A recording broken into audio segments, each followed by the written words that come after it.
नमस्कार,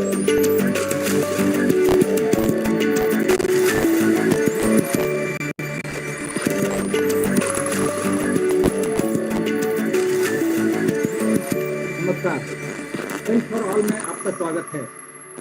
कोविड-19 महामारी ने पूरी दुनिया को बदल दिया। नमस्कार, हेल्थ फॉर ऑल में आपका स्वागत है। कुछ ज्यादा ही असर। कोविड-19 महामारी को ज्यादा दुनिया को बदल दिया।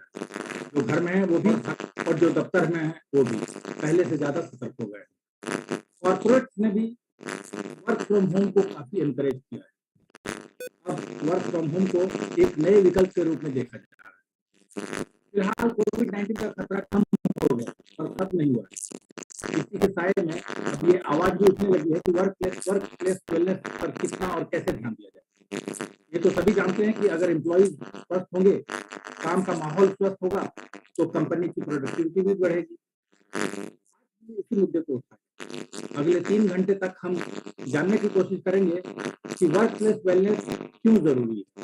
मेडिकल एक्सपर्ट के साथ हमने इस टॉपिक पर चर्चा करने के लिए बड़ी कंपनियों के टॉप मैनेजमेंट को भी आमंत्रित किया है। ये हमें सही स्थिति के बारे में बताएंगे। हमारा ये शो 11 बजे तक यूट्यूब और फेसबुक पर लाइव रहेगा। तो कार्यक्रम शुरू करने से पहले देखते हैं ये round up video.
Before we move on to the first session, we have the first session on pain management with physiotherapy.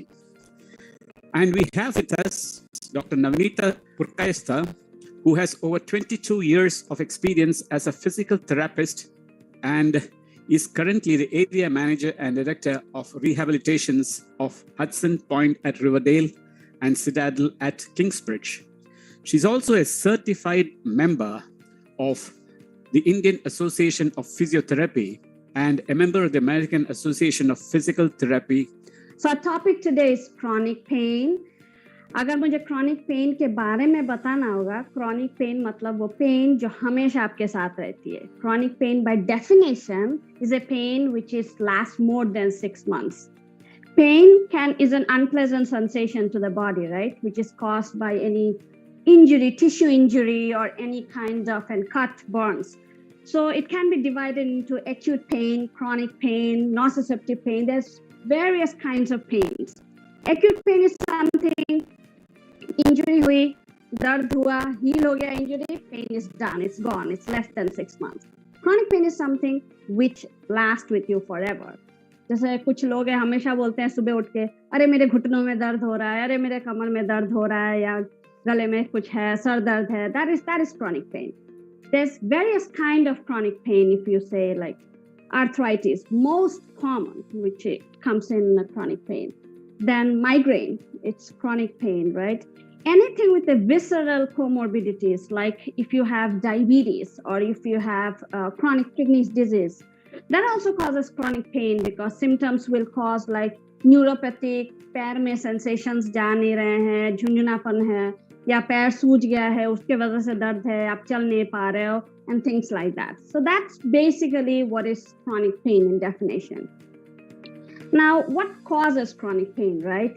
And as I said, is always caused by a pre-existing condition. Mostly अगर आपको कोई condition है, diabetes हो रखा है, arthritis है, जैसे rheumatoid arthritis अगर है तो वो आपको हमेशा ही पेन देती रहेगी, for ever it will last with you. I don't want to make anybody feel like, oh, we cannot, recover or we cannot manage. We can absolutely manage it, but we should never give anybody a false hope that, all right, like you'll heal completely. There's a lot of factors involved in it. So once chronic pain is there, if somebody has a chronic pain, what is the basic symptoms they presented, or what kind of symptoms they will complain? Pain जैसे throbbing pen हुआ, numbness हो गया, aching pen हुआ, shooting pain हुआ, burning sensation हो गया, ये सब सारे क्रॉनिक पेन्स के सिम्टम्स है जो प्रेजेंटेशन होते हैं मोस्टली. काफी सारे फैक्टर्स होते हैं जो क्रॉनिक पेन्स कर सकते हैं. फर्स्ट ऑफ ऑल, जैसे लाइफस्टाइल. अगर हमारा लाइफस्टाइल में गड़बड़ है तो क्रॉनिक पेन रहेगा आपके साथ. जैसे आपका डाइट खराब है, आप सही से सोते नहीं हो, या आपको एक्सरसाइज नहीं करते हो, that is one thing. Most common which I think all of us actually face now is stress, right? किसी के जिंदगी में ऐसा होगा नहीं कि स्ट्रेस नहीं है, सबके जिंदगी में कुछ ना कुछ स्ट्रेस है. That is a really strong associating factor which causes pain in general, acute or chronic. And if you cannot manage stress, that pain will be staying with you forever. Another thing, like mental health issues, like people with diagnosis of anxiety, depression, they also have some kind of a bodily pain which they always feel. They will always complain of aching sensations or feeling tired or burning sensation, heaviness in the body, stuff like that. Also, things which else can cause this, like repetitive strain. अब मेरे shoulder में या एक injury हो गई है, मैंने उसको कोई ध्यान ही नहीं दिया है, दोबारा से कुछ करके उसमें दोबारा से इंजरी हुई है, और ये प्रोसेस चले जा रहा है काफी 3-4 5 6 7 टाइम्स तक. ये आपको eventually will turn into a chronic pain, क्योंकि वो आप हील नहीं कर रहे हो, या पेन होने के वजह से आपको रेस्ट नहीं दे रहे हो, आप हील करने का मौका ही नहीं दे रहे हो, और दोबारा उस पर इंजरी कर ले रहे हो, तो वो वापस आपको ये रहेगी, और उसको सोल्यूशन हो जाता है कि आप मेडिकेशन में जाओगे, and things like that. There is lot of factors in it.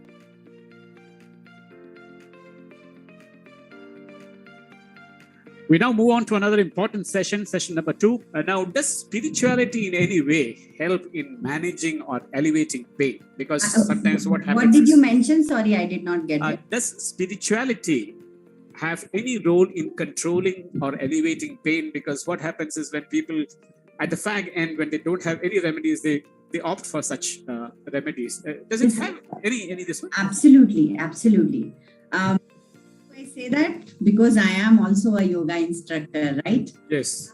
I understand that lot of pain comes from your mind. Okay, ask a young people who has just had a breakup; they will have lot of pains in their body also.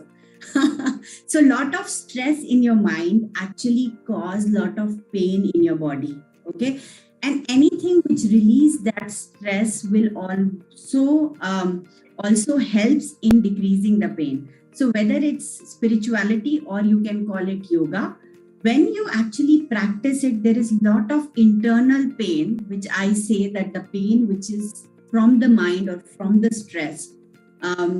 If you lose loved ones, there is so much of, there is so much of sadness inside, which can cause you neck pains, which can cause you headache, which can cause you back pains. Okay.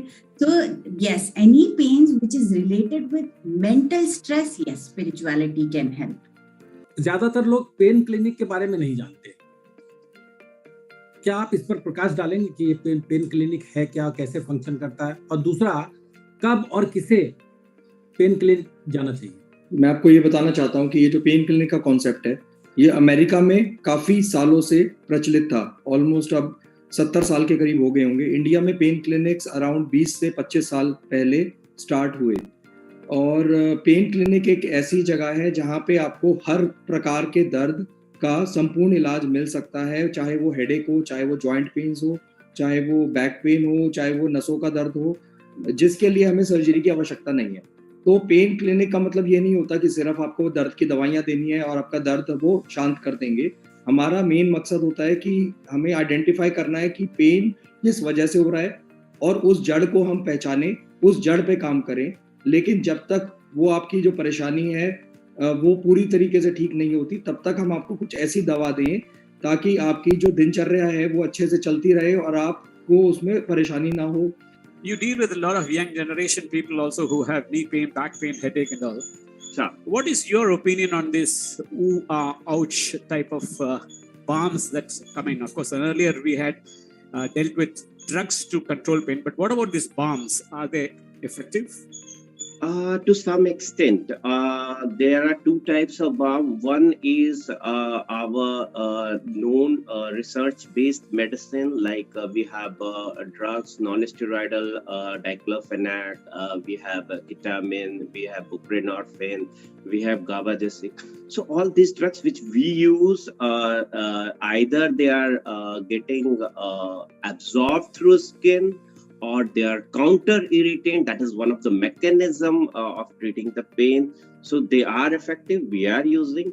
There are other medicine also which are advertised on television, which people are using. They are getting relief, but we can't comment because we are not taught about them, and we don't have any research or reference or evidence to say that whether they are helpful or not. So we don't advise those medicine.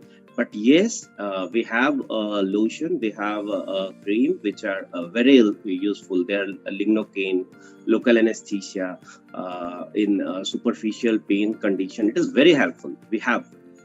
Doctor साहब, क्या vitamin और या nutritional supplement pain relief में मदद करता है?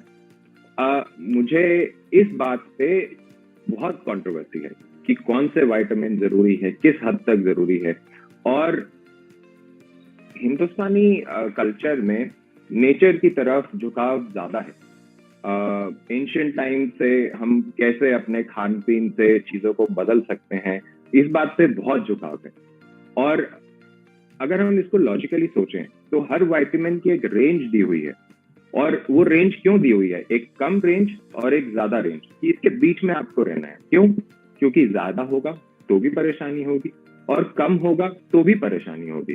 तो उसको उस रेंज में रखने का सिग्निफिकेंस है।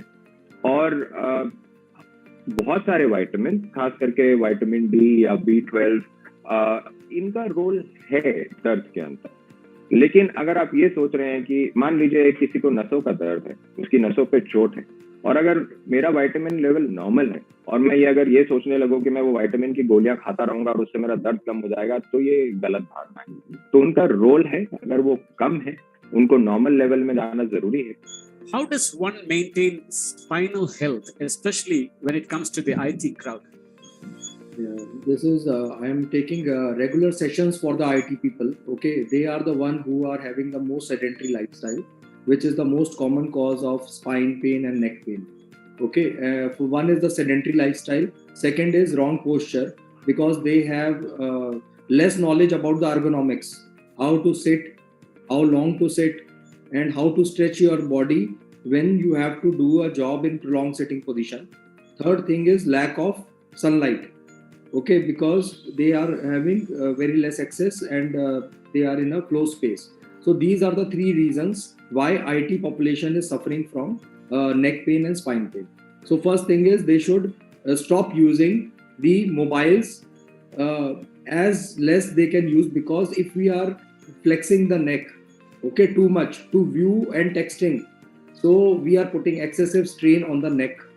So normal neck is around 4 to 5 kgs, and if we are flexing the neck 15 degree, 20 degree, 30 degree like this, then we are putting excessive strain on the trapezius and the rhomboids muscle, which initially leads to muscular pains, but because of this excessive pressure the disc bulges start. And similarly the disc per se, which is the most common cause of spine pain, in those cases, because of sedentary lifestyle, the blood circulation of the disc is hampered. When you are jogging, when you are brisk walking, cycling, there is compression and expansion of the disc, which is a sponge-like thing. So the blood is sucked in and the disc remains healthy. when you are just sitting, not exercising, the disc has developed cracks in it. And when there is some jerky movement and you lift weight, suddenly that crack expands in size and the disc bulge occurs. So it is very important to take care of the spine by good posture, regular exercise. These are the two most thing. And third is taking supplements, especially vitamin D, because apart from sunlight and the capsules, we have very less access to this vitamin D in our normal. Bio electric therapy क्या है और ये pain management में किस तरह मदद करती है? हाँ, सो फिजियोथेरेपी में ऐसे इलेक्ट्रिकल इक्विपमेंट्स बहुत सारे यूज करते हैं आजकल।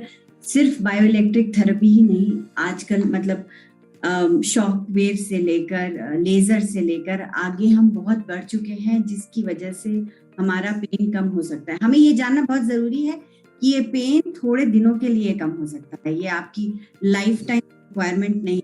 आपका पेन इसलिए कम किया जाता है जिससे कि आप एक्सरसाइज करें, मसल स्ट्रेंथन करें, लाइफस्टाइल सुधारें और फिर आप एक नॉर्मल इंसान की तरह रह सके। मतलब क्योंकि मेरे पास पेशेंट्स ऐसे आते हैं कि वो बोलेंगे कि मैम आप हर रोज ये कर दीजिए, और मैं बोलूंगी कि आप एक्सरसाइज कीजिए, वो करके जाते हैं, फिर 2 महीने बाद वापस आ जाते हैं। उनको लगता है पैसे हैं तो स्पेंड कर दें।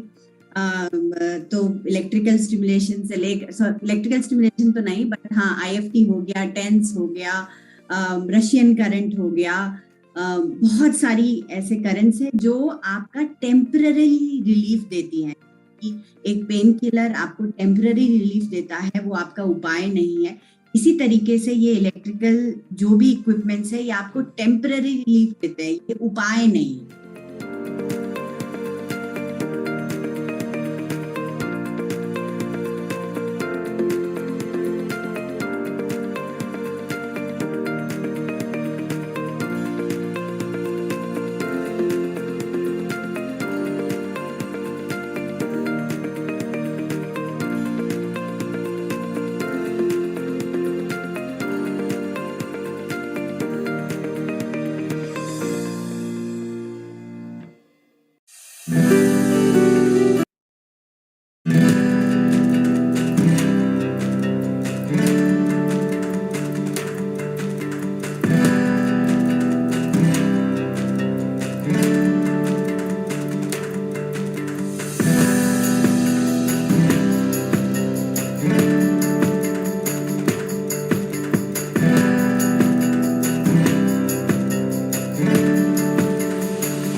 Namaskar and welcome to this episode of Health for All.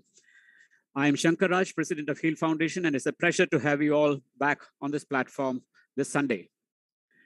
Today we have a yoga session by Dr. Pooja Pandey, a certified yoga teacher and expert in aerobics and Zumba, and runs Aryoga Physiotherapy, combining all these techniques for better living. She is also a creative spirit behind her successful YouTube channel called Aryoga Physiotherapy. But before we move on to the yoga session, I'd like to remind our viewers that we are live on Facebook and YouTube.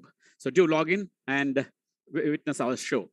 So over to you, Dr. Pooja Pandey, for the special session on yoga, which will be focusing on corporate wellness, especially youngsters who are glued or fevicalled to their desk. Welcome back. Okay, so this is a very interesting session, and I can't share all the knowledge I have, but I will try to share as much I have. And today I will be combining both yoga and physiotherapy session together. As in, I would like to give at least 30 to 40 options of exercise, and people can choose what they want to do. Okay, so we will start with all the. I understand that you can tell me that I can't go back home and exercise. I will give you all the exercises at your desk. Please do them whenever you take breaks. It's very important to take a mini break every 1 hour. And those are the mini breaks in which you can do these exercises. Always remember, you need to hydrate yourself. Very, very, very important. Okay. So I will sit in the chair. I put a chair here. So that everyone can see me properly. We'll start with the ankle. So ankle exercises. It is very, very important to improve the circulation to your whole leg, because it's been going dangling down throughout. Okay, ये पूरी वक्त नीचे की तरफ रहता है और क्या बोलते हैं, खून जम जाता है बोलते हैं. तो इसीलिए वो सर्कुलेशन बेटर करने के लिए एंकल पंप एक्सरसाइज, एंकल को आगे और पीछे ले, front end back, and let's do circle clockwise and circle anti-clockwise. Okay, you can do this for 1 or 2 minutes, especially if you are feeling very jammed. Okay, so once you finish ankle, come to the knees, knee to chest. Okay, how much time you should do it? 10 to 20 times, knee to chest. So breathe in, breathe out, breathe in, breathe out, breathe in, breathe out. Breathe in, breathe out. Knee to chest. उसके बाद क्या होता है, people who sit on the chair, उनको नीचे बैठने में बहुत दिक्कत जाती है. ठीक है, because adductor muscles, hip adductor muscles tight हो जाते हैं. तो इसीलिए इसको ऊपर ले, आपके एंकल को ऊपर ले, हिप के कॉर्नर तक लाएं. तो my right ankle towards the left hip and try to bring the knee down. Okay. And do this 10 to 20 times, and then stretch and hold for seconds. Okay, keep breathing in and out. आपको हमेशा सांस अंदर बाहर लेते रहना है, सांस को नहीं रोक के रखना है. इसी तरीके से दूसरी तरफ से करें. Okay, so bring it towards now my left ankle towards my right hip, and up and down, up and down. Okay, so up and down, up and down, up and down. And stretch and hold for 15 to 20 seconds. Again, not holding the breath, just holding the stretch. Very, very, very important. Okay. Now come little at the edge of the chair. Okay. थोड़ा सा आगे की तरफ आए, and क्या करेंगे, hip को ऊपर ले जाएंगे. So 1, 2, 3, 4, and similarly you can do it for the other leg. Make sure your ankle is facing towards you. Okay, so ankle is towards you. Very, very important. Okay, now go again at the back of the chair and bring the knees up. So वो different है, उसमें आप hip को ऊपर ला रहे हो. जब आपको hip को ऊपर लाना है तो आप edge of the chair आओगे. और जब आपको नी को ऊपर लाना है तब आप वापस पीछे जाएंगे, इसको ऊपर लाइए, होल्ड करिए 1 2 3 4 5. This is for quadriceps and take it back. This is for hamstring. 1 2 3 4 5. Again, don't hold your breath. You are breathing in and breathing out throughout.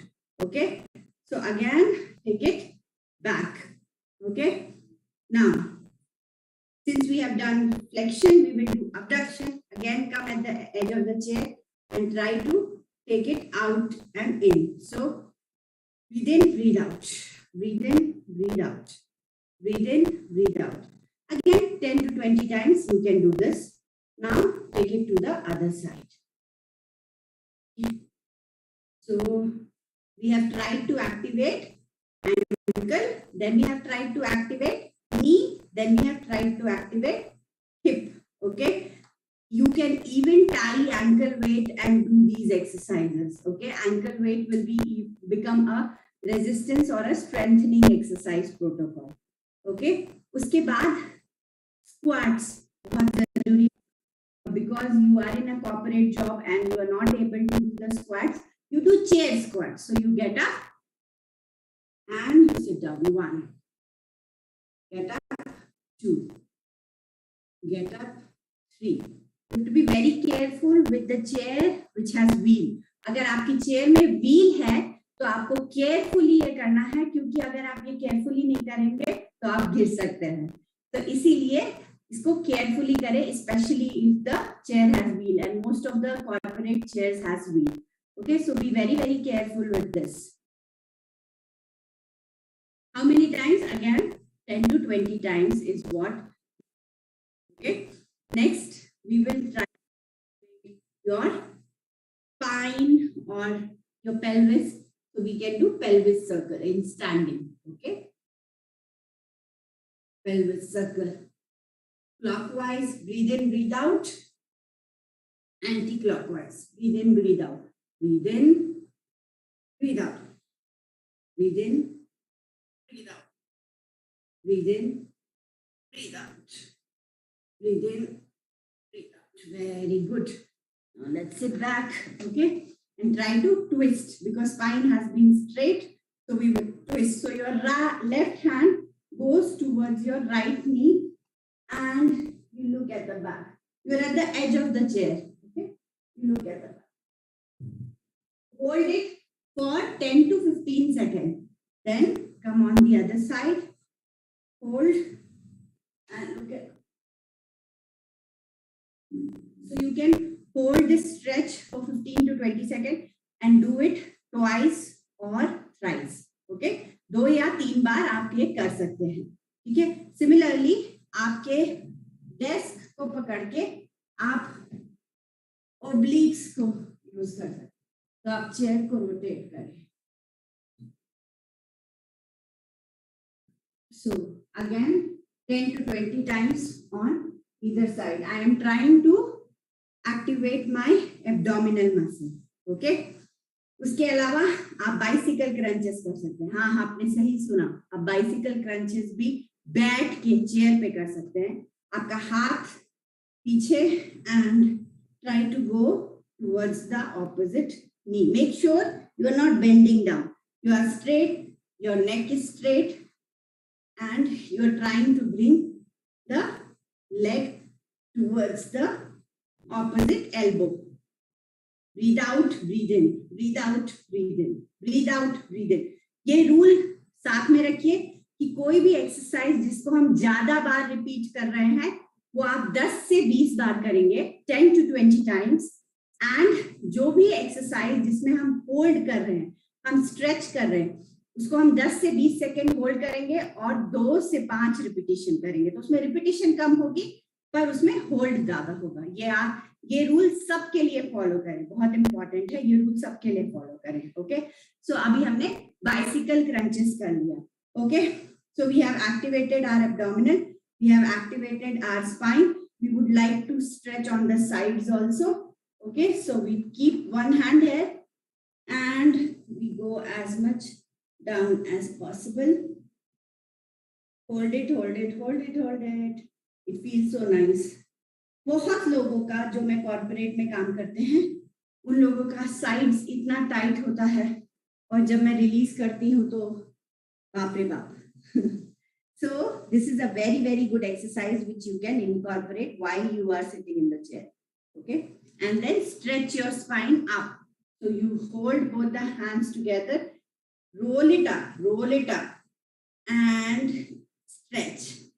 Keep breathing in and out. Don't hold your breath. Now same thing, we can twist on the side. Okay, breathe out.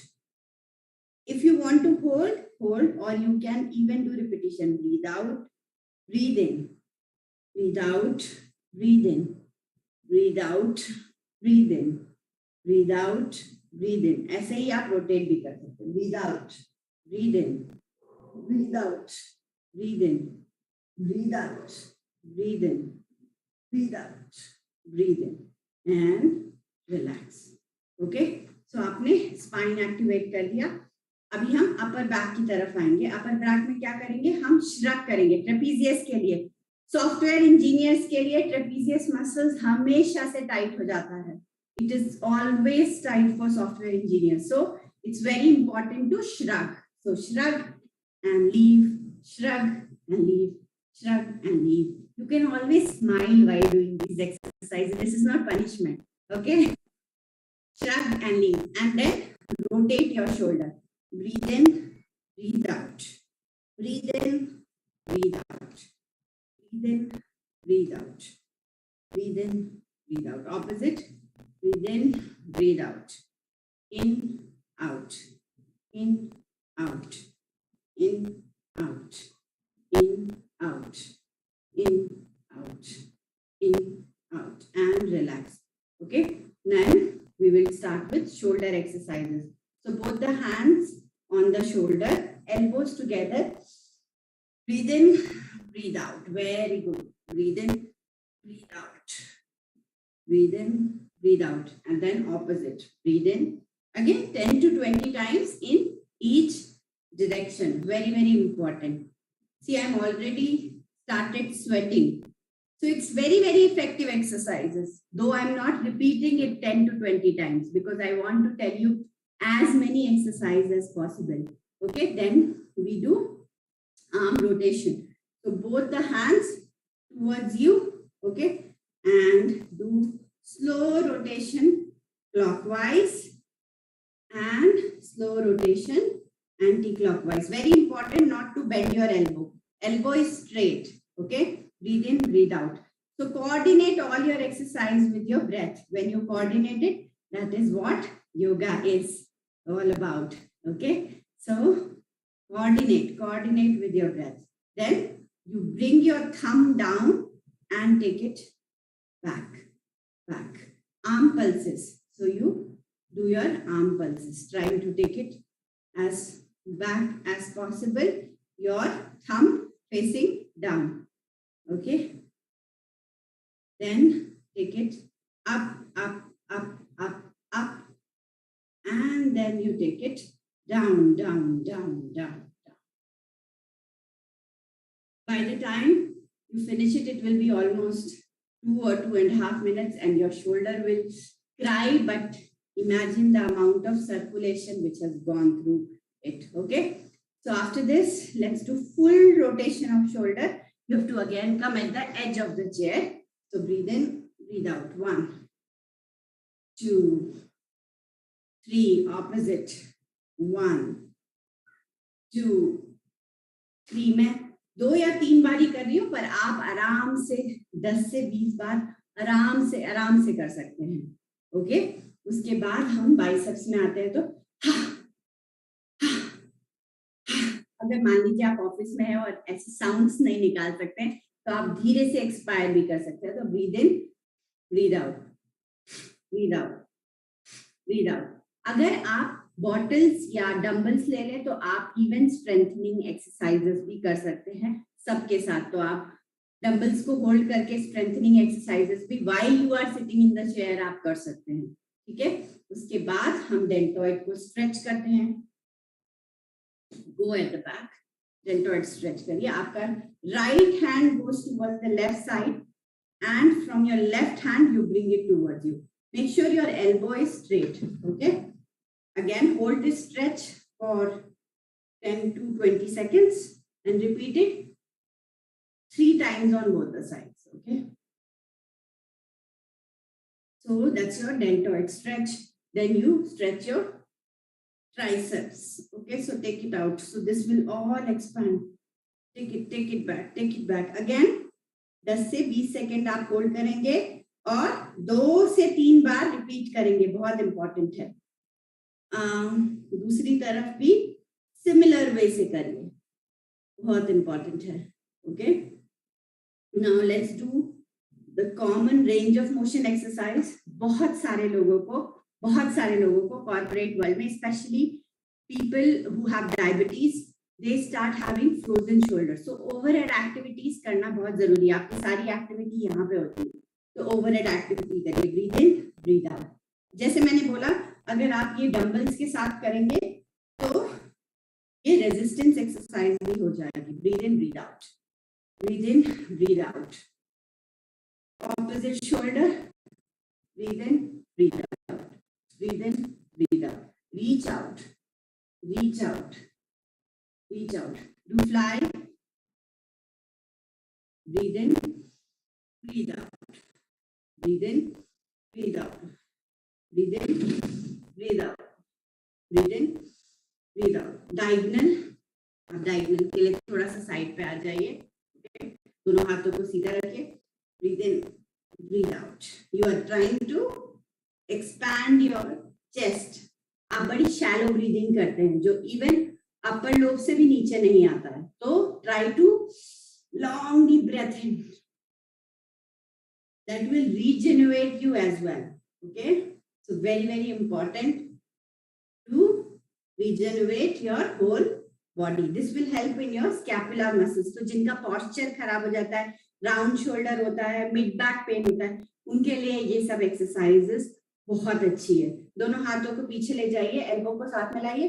Breathe in, breathe out, breathe in, breathe out, breathe in, breathe out, breathe in, out, in, out, in, out. नेक को stretch कर लेते हैं, नेक को, हाथों को side में रखिए. So left hand goes out and you bend towards your right side. Hold this stretch for 10 to 20 seconds. Again, 2 to 3 repetition. So let's do it on the other side. Your trapezius trying to stretch. Okay, you can even hold your hands here or just here or take it back also. Anything is possible. Okay, now we will do isometric exercises for neck. Very, very important for people who are working in front of computer or looking at mobile throughout the day. So you will hold your hand here and put an opposite pressure, okay? So 1, 2, 3, 4, 5, 6, 7, 8, 9, 10, and the opposite way. 1, 2, 3, 4, 5, 6, 7, 8, 9, 10. Down. 1, 2, 3, 4, 5, 6, 7, 8, 9, 10. Front. 1, 2, 3, 4, 5, 6, 7, 8, 9, 10. Back. 1, 2, 3, 4, 5, 6, 7, 8, 9, 10. ये कितने बार करना है? ये 5 से 10 बार करें और सारी side में करें. ऑपोजिट प्रेशर, आपका नेक बेंड नहीं होगा, बट एक्टिवेट होगा. इसीलिए इसको आइसोमेट्रिक एक्सरसाइजेस बोलते हैं. बहुत अच्छी है नेक के लिए और आपको कहीं भी नहीं जाना है. Now we will do the neck rotation. So breathe in, breathe out. अगर आपको चक्कर आता है, you have dizziness or you are suffering from vertigo or you have cervical sponge, then you should be as gentle with these exercises as possible, okay? So breathe in, breathe out, breathe in, breathe out, breathe in, breathe out. Opposite, breathe in, breathe out, breathe in, breathe out, breathe in, breathe out. Now looking at the opposite shoulder. So breathe in, breathe out, breathe in, breathe out, breathe in, breathe out. Let's turn our head. Okay. Very, very important. Okay. So we have activated our neck also. One more stretch. What you have to do is take your chin down, look at the opposite shoulder and stretch. We are trying to stretch the sternocleidomastoid muscle. Again, look down, look at the opposite shoulder and stretch. बहुत लोगों को neck soreness रहती है, okay? Then both the hands at the back of the neck and try to look up because आप बहुत ज़्यादा flex कर लिए हैं. So try to look up and hold this pose. Hold. 1, 2, 3, 4, 5, 6, 7, 8, 9, 10 and relax. Okay? So that your neck is completely supported and you're trying to extend it, open it. Because all the time आप नीचे की तरफ देखते हैं, ऊपर की तरफ भी देखिए, बहुत जरूरी है आपका नेक. और नेक को जितना हो सके न्यूट्रल पोजीशन में रखिए. आजकल एक बहुत टेक्स्ट नेक बोलते हैं या फॉरवर्ड नेक सिंड्रोम बोलते हैं, जो आगे रखने की वजह से आता है, जो बच्चों में भी आने लग गया है. क्योंकि बच्चे भी आजकल कंप्यूटर में देख के पढ़ते हैं, तो सॉफ्टवेयर इंजीनियर्स को तो बहुत कॉमन है. उसमें आपको चेक कैसे कर सकते हैं कि आपको फॉरवर्ड हेड सिंड्रोम है. आप इस ऐसे चेक कर सकते हैं कि आपका ईयर, शोल्डर और हिप एक लाइन में आना चाहिए. तो जब मैं अपना हाथ ईयर पे रखूं तो मेरे शोल्डर को टच करना चाहिए. अगर आपका नेक फॉरवर्ड है तो वो शोल्डर को टच नहीं करेगा, तो आपको ऑलरेडी फॉरवर्ड हेड सिंड्रोम है और आपको फॉरवर्ड हेड सिंड्रोम की सारी एक्सरसाइजेस करनी चाहिए. ये फॉरवर्ड हेड सिंड्रोम की वीडियोस मेरे यूट्यूब चैनल आरोग्य फिजियो टिप्स में है, आप वहां पे देख सकते हैं. इसके अलावा आप पुशअप्स कर सकते हैं. आपने सही सुना, आप पुशअप्स कर सकते हैं. इसको डेस्क पुशअप कहते हैं क्योंकि आप डेस्क पे बैठे हुए हैं. तो आपका हाथ यहाँ पे रहेगा, आपके पैर पीछे जाएंगे. दो टाइप का पुशअप होगा, एक चेस्ट पुशअप और एक ट्राइसेप्स पुशअप. चेस्ट पुशअप्स के लिए आप ऑल द वे डाउन आए, आपका elbow facing out, elbow facing out. Okay. And for triceps pushups your elbow facing towards your shoulder. Okay, so these are the push-ups. Again, आप 10 से 20 बार कर सकते हैं. Okay, even side plank, desk side plank. So आप basically यहाँ पे हाथ रखेंगे और दोनों पैरों को जितना हो सके आगे लेंगे और ऊपर रखेंगे. ये आपके साइड्स को स्ट्रेच भी करता है. अगर डेस्क थोड़ा सा और नीचे हो तो ज्यादा बेटर होगा. यही चीज दोनों दूसरे साइड भी कर सकते. इवन आप शोल्डर प्लैंक भी इसमें ट्राई कर सकते हैं. सो आप हाथों को सीधा रखें और hold this position.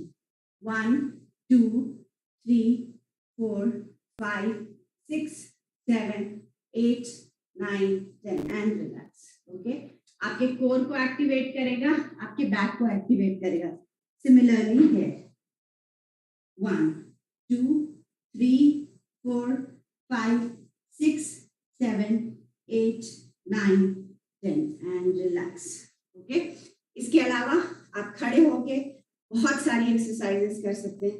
Like you can just pulse your knee up and pulse your knee back as well. So pulse. ये बेसिकली आप हैमस्ट्रिंग और क्वाड्रिसेप्स को एक्टिवेट करने के लिए. इसके अलावा front, side, back. Okay. Front, side, back. और आप काफ रेस कर सकते हैं. काफ आपका सेकंड हार्ट होता है, तो ये काफ रेजेस भी बहुत हेल्प करते हैं. और heel to toes, heel to toes, heel to toes ऐसा कर सकते हैं. काफ को स्ट्रेच कर सकते हैं. लेफ्ट लेग को आगे लाइए, राइट लेग पीछे रहेगा. काफ को स्ट्रेच कीजिए. Opposite again. Hold this stretch for 10 to 20 seconds and repeat for 2 to 3 times. Very, very important. इसी तरीके से आप हैमस्ट्रिंग को स्ट्रेच कर सकते हैं. ऑपोजिट साइड भी. आपका दूसरा नी स्लाइटली बेंड है जिससे कि बैक पे प्रेशर नहीं डाल. ऐसे ही क्वाड्रिसेप्स को स्ट्रेच कर सकते हैं. So your leg at the back, hold it, hold your ankle and stretch. Okay. So these are the few stretches and strengthening exercises which you can do while you are sitting in the chair. There are many more which you can do, but I think you need to absorb what all I told. I must have told around 30 to 35 exercises. And a very important, which I missed, is you need to do finger closing, opening up and down. बहुत सारे लोगों को text syndrome हो जाता है या फिर carpal tunnel syndrome हो जाता है, तो very important to also activate your wrist and stretch your wrist up and down, and similarly stretch it on the other side. So activate your, another thing which is very important for the glare is you should rub your palm. Pressure, no pressure, pressure, no pressure, pressure, no pressure, pressure, no pressure. Do it 5 to 10 times, okay? And also you can practice Trataka, which is basically for very good for your improving your eye strength. So taking it front and back, taking it to the side, opposite side, taking it up and down, up and down, up and down. So basically you can just practice this like circle. You will not move your neck. You will be only moving your eyeball muscles. So these are very, very good exercises for software engineers. Also, you can practice some pranayam, which I have told many times in these sessions. So those are the things you can practice, like just Nadi Shodhan pranayam. That itself will activate your whole body. So these are some of the things which I can bring in such short time. I think it will be useful. Thank you very much, Pooja. I think it was wonderful because you had, as you said, some 29 to 30 exercises. I think that is quite huge. At least a few exercises can be done in. No, I wanted to give variety so that. Varieties, yes. Only 5 exercises. I am giving you the whole workout now. Yeah.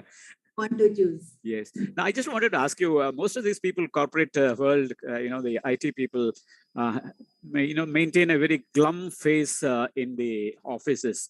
So is there any, is very important. Yeah, is there any yoga for, facial muscles and also for the jaws? Yes, there is. Okay, so you can pout your lip like how Kareena Kapoor does. You can pout your lip and smile. Pout and smile. Pout and smile. Okay, take your eyebrow muscle up and down, up and down, up and down, up and nostril squeeze and relax, squeeze and relax, squeeze and relax, squeeze and relax. Open your mouth. Clench your teeth. Clench your teeth. Clench your teeth. Clench your teeth. Also blow. Blow.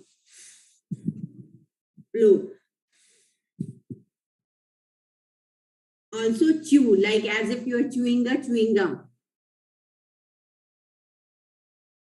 Opposite.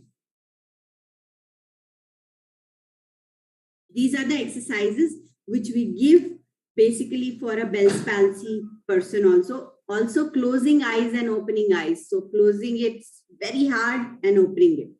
Closing, opening, closing, opening, closing, opening. So these are the facial exercises which can be done right sitting in front of the computer. But as such, if you maintain the smile on your face, you remain little stress-free and others also feel enjoyable in your company. Yeah, speaking of stress, Dr. Pooja, is there anything called a power meditation where people can, have short spells? And how do you define power meditation? So yes, power meditation is basically nowadays for corporate people only. It is basically just 5 to 10 minutes of meditation. How do you do it? At office, you can't be chanting and stuff like that. You just need to shut down your eyes, sit in your chair and just concentrate on your breath. Okay. You can even, maybe through your earphone, put a very instrumental, relaxing music, and your whole attention to your breath. At that point of time, you should not be thinking that, okay, I need to give, today is the deadline. How will I meet the deadline? How will I make progress? How much is my, package, and how, which all company are giving me other package? All that should go away, and you should be just focusing on your breath. So just complete shutdown of all your system and trying to focus on your breath. That itself for 5 to 10 minutes can be a very, very, very powerful meditation. Deep, long, deep breath in and out. As I said, the breath is so shallow throughout the day that it is very important that you breathe in, breathe out the heavy way. Okay. Now, Dr. Pooja, I wanted to ask you one more thing. Some companies have what is called as a punch bag, and they have shout rooms where, your stress that builds up within your body and mind, and rather the brain, you let the steam out through these methods. So what do you have to say about this? People go for brief spells and punch a bag and then come back, and they have shout rooms where they shout as much as they want, and then they come back. That is a relieving type of thing. Yes, for many actually.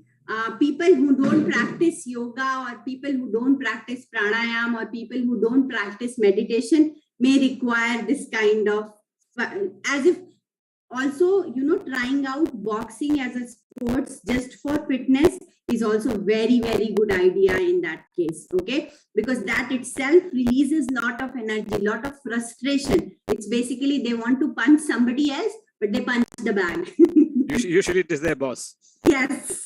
I didn't want to say that, but yes, that's what happened. But if you are doing meditation, or if you are into a regular sports, or if you are into little bit of fitness or yoga, you won't even feel like doing this. Okay, so it's very, very important that you are involved in some fitness. At least you should give some time to yourself. Okay, corporate is all about having for me, corporate is packages, office, and money, and deadlines. Okay, but your life has to be beyond deadlines. Okay, your life has to be about living it.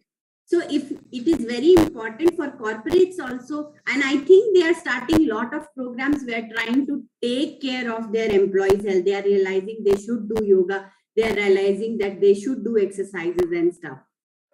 So do you recommend that companies should have what is called a yoga room so that they can practice? 100% yoga room. They should hire Zumba instructor. People should dance out. They should hire yoga instructor. There should be some classes for yoga. Okay, so that people see, everybody will not join everything, but there should be 2-3 varieties so that every set of people does something. There should be some badminton playing area, or some area where they can just go play a one game and come back. That itself will relieve the stress so much. Yeah, I'm also told that you're into something called Hollywood exercises, dance or something. Volley. Yes, okay, volley. So that is also a sort of exercise to relieve tension and stress. Yeah, that's basically a package program for women and of course men, where I do warm up, where I do squats, and everything with music.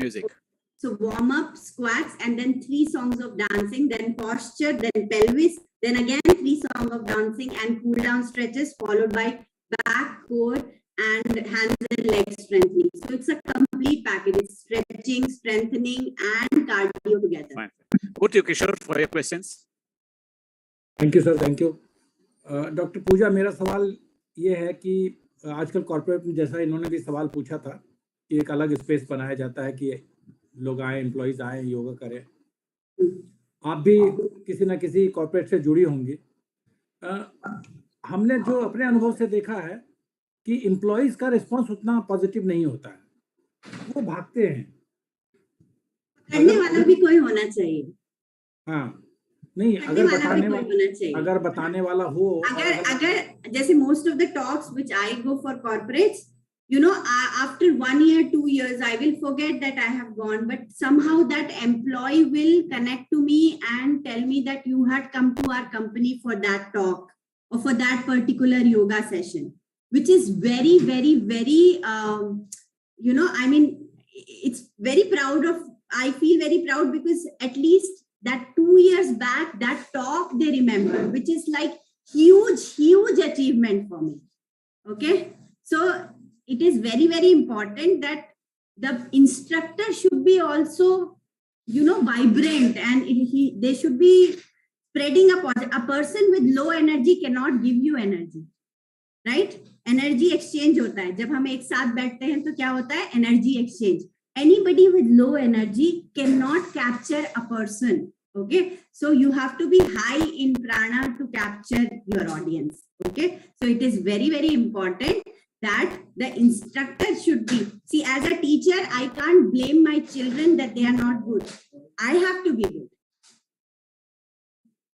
नहीं, चलिए, आपने अच्छी बात बताई कि instructor को ऐसा होना चाहिए, लेकिन स्टूडेंट्स, अगर स्टूडेंट्स स्कूल ही जाना छोड़ दे, क्या आपने आपका अनुभव क्या कहता है कि एम्प्लॉइज जो है अपने आप आते हैं और सीखना चाहते हैं, करना चाहते हैं?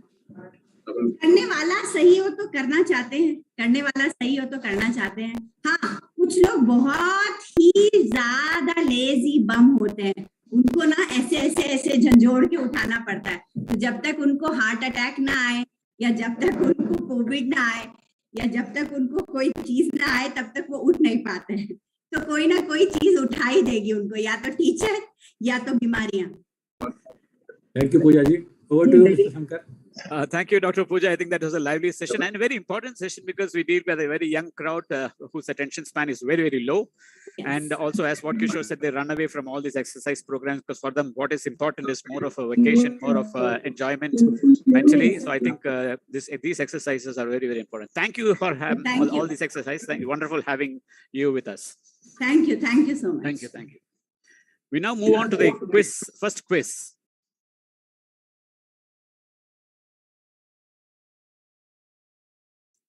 Quiz number 1 is, which of the following is true to the practice of yoga for working professionals? A, yoga serves as an antidote to work stress. B, yoga helps promote healthy sleep patterns, which leads you to feel more energetic and productive at work. C, yoga helps correct hunched back posture, which one usually develops because of long hours of working on the laptop or desktop. And D, all the above. The answers would be given at the end of the session. We now move on to session number 2. That's also an important session. But before we move on to the session, let me once more remind you that we are live on Facebook and on YouTube. And session number 2 is on power of mindful living, the diet and fitness. So we have with us today Dr. Anuradha Joshi, who is associated with Pramukh Swami Medical College in Gujarat for the last 25 years. Currently, she's working as a professor in Department of Pharmacology in a Western Medical School in Gujarat. She's also known for her creative teaching in pharmacology, pharmacy, and medical education. Over to you, Dr. Joshi. You can give a brief talk on mindful living, diet, and fitness, and take a few questions. Probably you have time till about 9:25. Over to you. Can you unmute yourself, Dr. Joshi? Hello, very good morning to everyone. Good morning, good morning. Can hear you. Morning. Yes. So I'll just share my screen first. Okay. We'll start with the screen sharing, Okay. right? Because the first session I remember I was taking, I took it on a verbal mode. I was one-to-one with the audience. So today I would like to display the screen wherein I have highlighted about the pearls of the power of mindful living. So is my screen visible? Your screen is visible, but your bandwidth is a bit low. I don't know whether you can improve it. Okay, just a second. Okay. Is it visible now? Yeah, you're visible, of course, but I see a warning that your bandwidth network is a bit low. That's all. You can continue, no problem. If there is any issue, I'll call you back. Okay, okay. Oh, yeah. Am I audible? You're audible, you're visible, no problem. Okay, fine, fine. Thank you. So For the viewers here, I would just like to introduce again myself in terms of fitness and the power of mindful living. I am a medical doctor who has been working and associated in a medical school for the last 25 years now. But it is in the year of COVID that I actually got an insight of taking care of my body, my spiritual health, my mental health, my social health, and so on. So here I would like to highlight the pearls of wisdom to all of you. Additionally, I have bought some more things which are going to be, which are going to have a scientific underpinning. Why we need to do this, why we need not do something else. So I'll start with one of my favorite quote by Swami Vivekananda ji. You must all pay attention to your health first. So all of us are aware that health is of prime importance. Once we are healthy, we are fit, we can do n number of things in the life. Okay. And as said by Jim Rohn, take care of your body. It's the only place you have to live. So I know everyone is going to sync with me with this. And yes, currently we all are actually into that Kashmir file mode, All of us are so much attached to what happened in the year 1990. So I said by Pallavi Joshi that देश की तकदीर वही बदल सकता है जिसके पास ये power है. That is political power.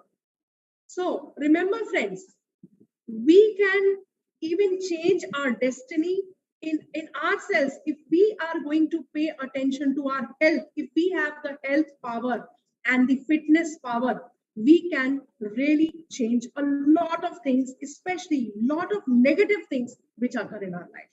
Okay. So what are the objectives of this session today is number one, how to keep oneself fit amidst the hectic life by learning importance of mindful nutrition and fitness. Each one of us are aware that there are so many things which are revolving around health and fitness.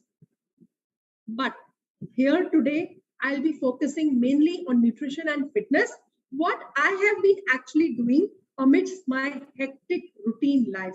You all must be aware that being a doctor, it is so difficult to manage your own health. We keep on managing the health of our patients.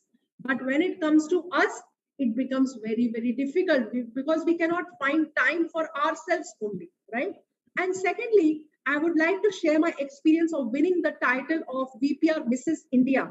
That is season 3. That is recently, just 15 days back, I won this title of Mrs. India. That was a national beauty pageant competition, wherein I was asked so many questions about health and fitness, and I think that jury was really impressed by my answers. So let us start with the 10 pearls of wisdom. So are you all ready? Yes. Okay. So first thing, friends, one of the very pertinent rule of this universe is diversity. So we need to apply diversity in physical fitness as well as that of the diet. Okay. So there are a lot of studies which show that regular, and please remember now, see, I have highlighted these words: regular, moderate intensity physical activity and proper nutrition are highly beneficial for long-term cardiovascular health. So remember the keywords here: regular, then moderate intensity, not mild, not severe. And before going on with these pearls of wisdom, let me just put a disclaimer here that whatever I am going to say here, these are the generic advices. If you really want to go into a proper fitness and a diet regime, please, I will advise to consult the experts first, because everyone's body is different. Okay, everyone is an individual wherein customized plans work. It is not generic that anything can work on everyone, right? So that is one thing which you remember. Now, second, if we do this regular moderate intensity physical activity, and if we follow a proper diet plan or a nutrition in our day-to-day life, it helps in improvement of cardiorespiratory fitness. And that in turn leads to overall benefit in that of the mortality and in that of the morbidity. So overall survival. So we need to follow a customized approach because individualized approach is the best way for everyone. So let's get started. Number one. So the first Guru mantra is, see now, every one of us is busy doing our daily chore activities. Some of us are entrepreneurs, some of us are school teachers, some are doctors, and so on. We do not get time and we do not have the expertise also, to follow, what not to follow. There's a plethora of information available.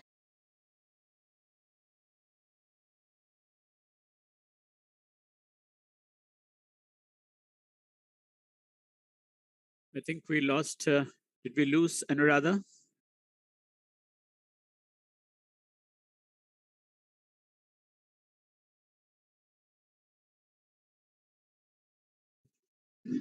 Dr. Anuradha, are you available?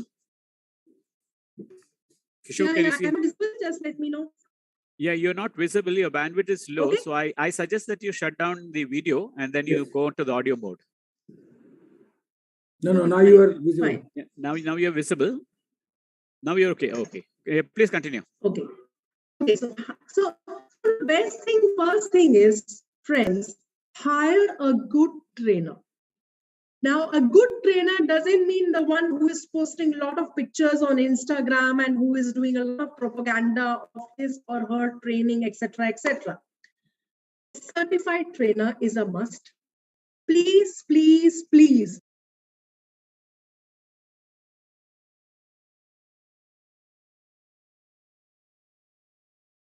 I think again we lost Dr. Anuradha. Yeah, she's coming back here. You're on mute, Dr. Anuradha. You're on mute. Please unmute yourself.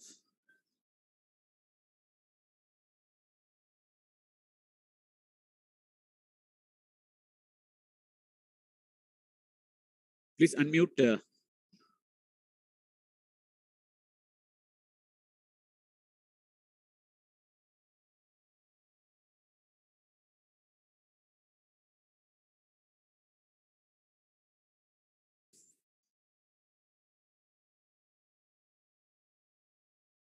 I think Dr. Anuradha is setting up her computer. I think it will take some time. Let's hope that she gets her connectivity back. Okay. Video off. Is it okay? Yeah, we can hear you. Yes. Okay, so the screen is visible? Screen is not visible. Your voice is okay. We can hear your voice. Okay, so remember that you should not have an unqualified personal trainer, because unqualified personal trainers can do more harm and they can waste a lot of clients' money.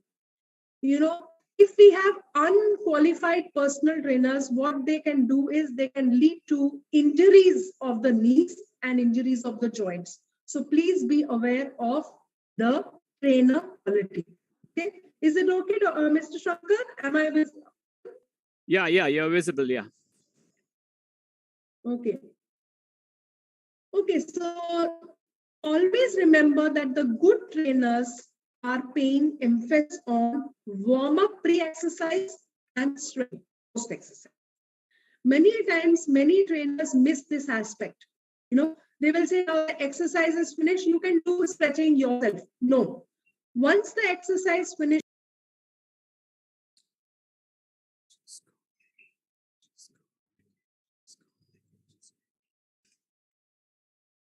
I think she has to change the place.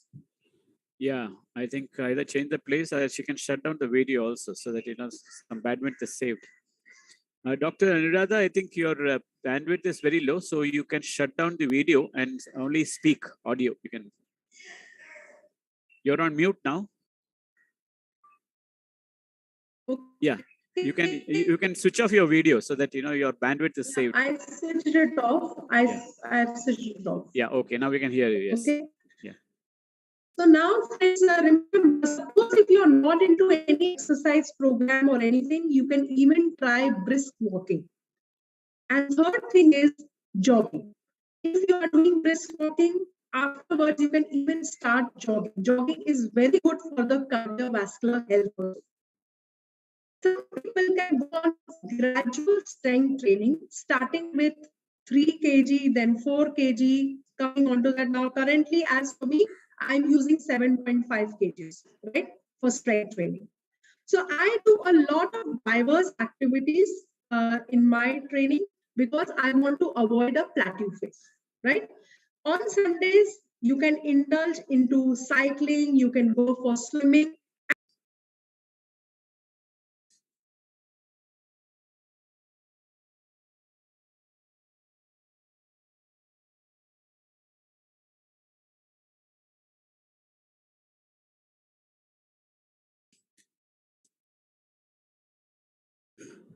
I think we lost her again, Dr. Joshi. Can we play some health resolutions? No, I will tell her. I'll tell Dr. Joshi. Can you hear me, Dr. Anuradha? Please unmute yourself. Can you hear me? Yeah, I can hear you. Dr. Anuradha, we cannot I hear think you. there's This an is issue small. today. I will do one thing, Dr. Anuradha. If you are able to change your place somewhere and get a better bandwidth, I will just give you about 2 minutes. We'll play a small brief intro. Okay. So just Okay, we'll fine. yeah. When you're ready, just let me know. Or else what we can do is like we'll not have the screen. I can just verbally tell also. That will be also fine. That's also okay. Yeah, fine? let us see So, that whether I just just give me 2 minutes. Okay, we'll play a small video and we'll come back to it. Admin, please play a small video on health. Yeah. We can do that, right? Yeah. Pavitra?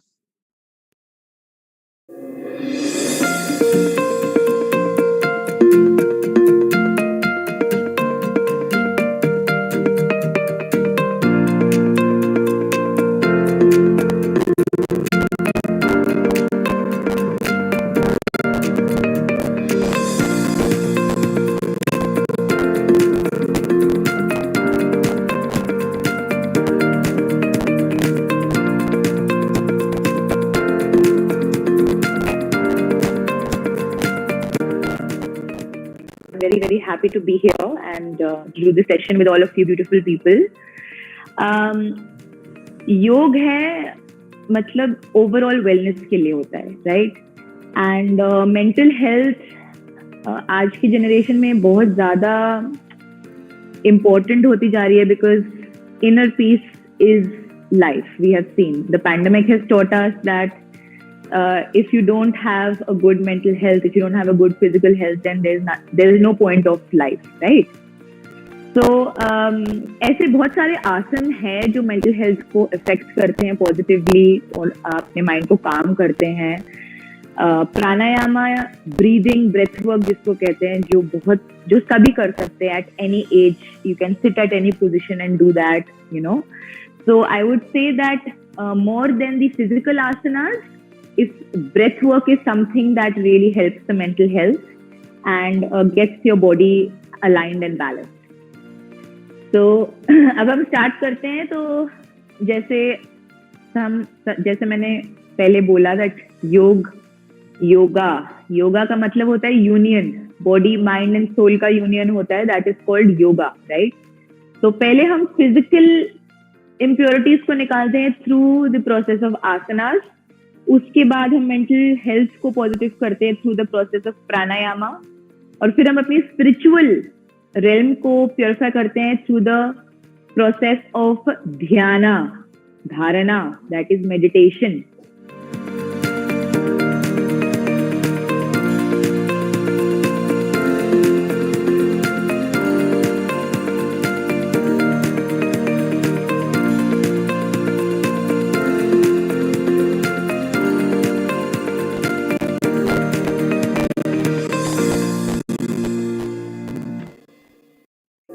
Welcome back. Dr. Anuradha, is your connection okay now? Yeah. Okay. Fine. I think okay. Yeah, you can continue. Okay, screen is visible? Screen is visible, yes. Yeah, okay. So yes, so friends, we were at the this phase of how to break through the weight loss plateau. As I told you, that you have to keep applying a lot of diverse methods. You need not go on doing every day the same thing, right? So you have to break that monotony. Now, the first thing to simple way to break through a weight loss plateau is cut back on the carbs. Okay. Research has confirmed that low carb diets are extremely effective for weight loss. Another thing is increase your exercise frequency or intensity. As I told you, when I'm doing a strength training, initially I was doing it with 3 kgs, but now I'm at 7.5 kg. That is after 16 months. I'm at 7.5 kg, and now I'm trying to go for the 10 kg strength training. Always important, track whatever you are eating. Okay. Many a times we eat blindly. We are just, we are so much emotionally connected to food. We just don't think and we just keep on hogging. We just do not track everything what we are eating. Okay. And proteins. Now, protein is a very, very important aspect of our meals. So you should not think that proteins are unnecessary. So that is why every morning in my breakfast, I usually see to it that I have my protein bit every day. Another important thing is managing your cortisol levels, that is stress. If you are having stress, whatever you are going to do, you will not reduce weight and you will not feel fit. Now, this is something like a last resort, like trying intermittent fasting. If you are comfortable, one can try intermittent fasting. In fact, if you see Japanese people, they believe in a lot of longevity techniques. This is one of the longevity techniques. Eat your dinner before 6. Do not delay eating dinner, that is after 8 or 9, which is a very, very bad habit. Please try to give rest to your gut, the gastrointestinal tract system, by eating early dinner. Preferably, I usually eat it before 6:30. I have tried it. It took me long, to adapt to this eating dinner before 6:30. But before 7 also, if you do it, that is fine, right? Eat more of fibers and avoid alcohol. Yes, this is about exercise, and friends, believe me that in many of the Western countries, doctors are following exercise prescriptions. Along with allopathic medicines, people are also hiring dietitians and physiotherapists for taking care of their patient in a holistic way, wherein they are writing a lot of customized exercise prescriptions for their patients, because alone drugs or medicines do not help. It's something like that.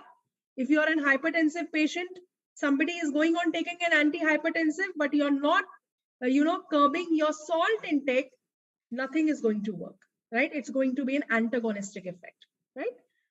So now let us go on to the second thing. This is, yes, exercise prescription. Yes. I'm sure everyone is into careful shopping of eateries. Read the food labels beforehand. Read all the contents carefully.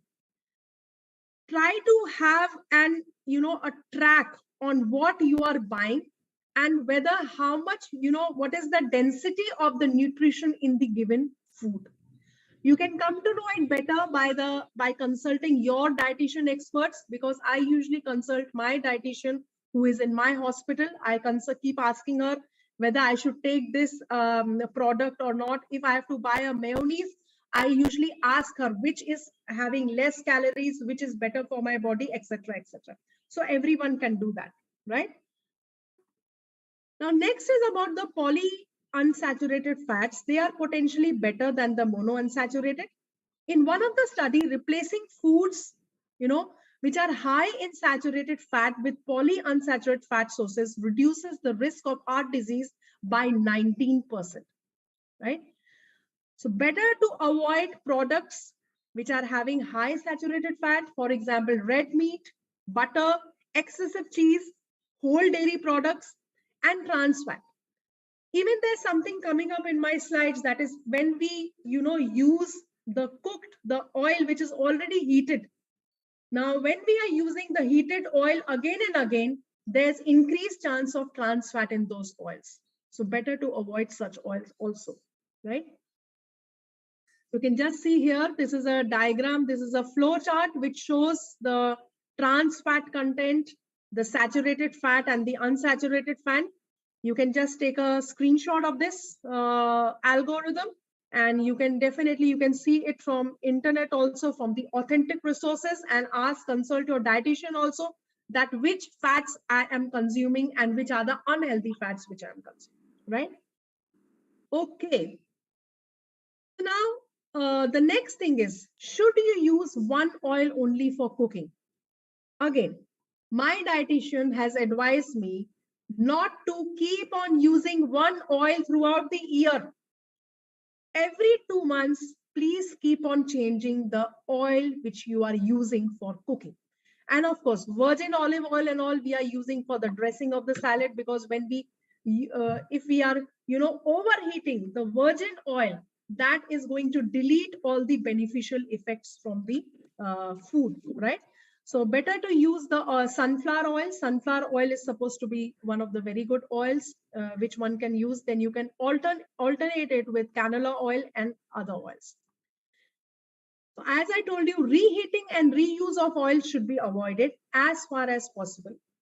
World Health Organization mentions that you can, maybe if you want to use it, you can only use it maximum 2 times or max 3 times, but not more than that.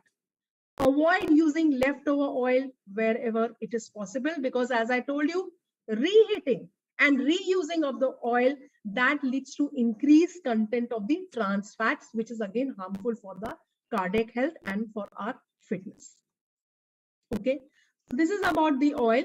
And as I told you, again, this diagram is there. Repeatedly heating the oil leads to degradation in oil quality with formation of more saturated compounds.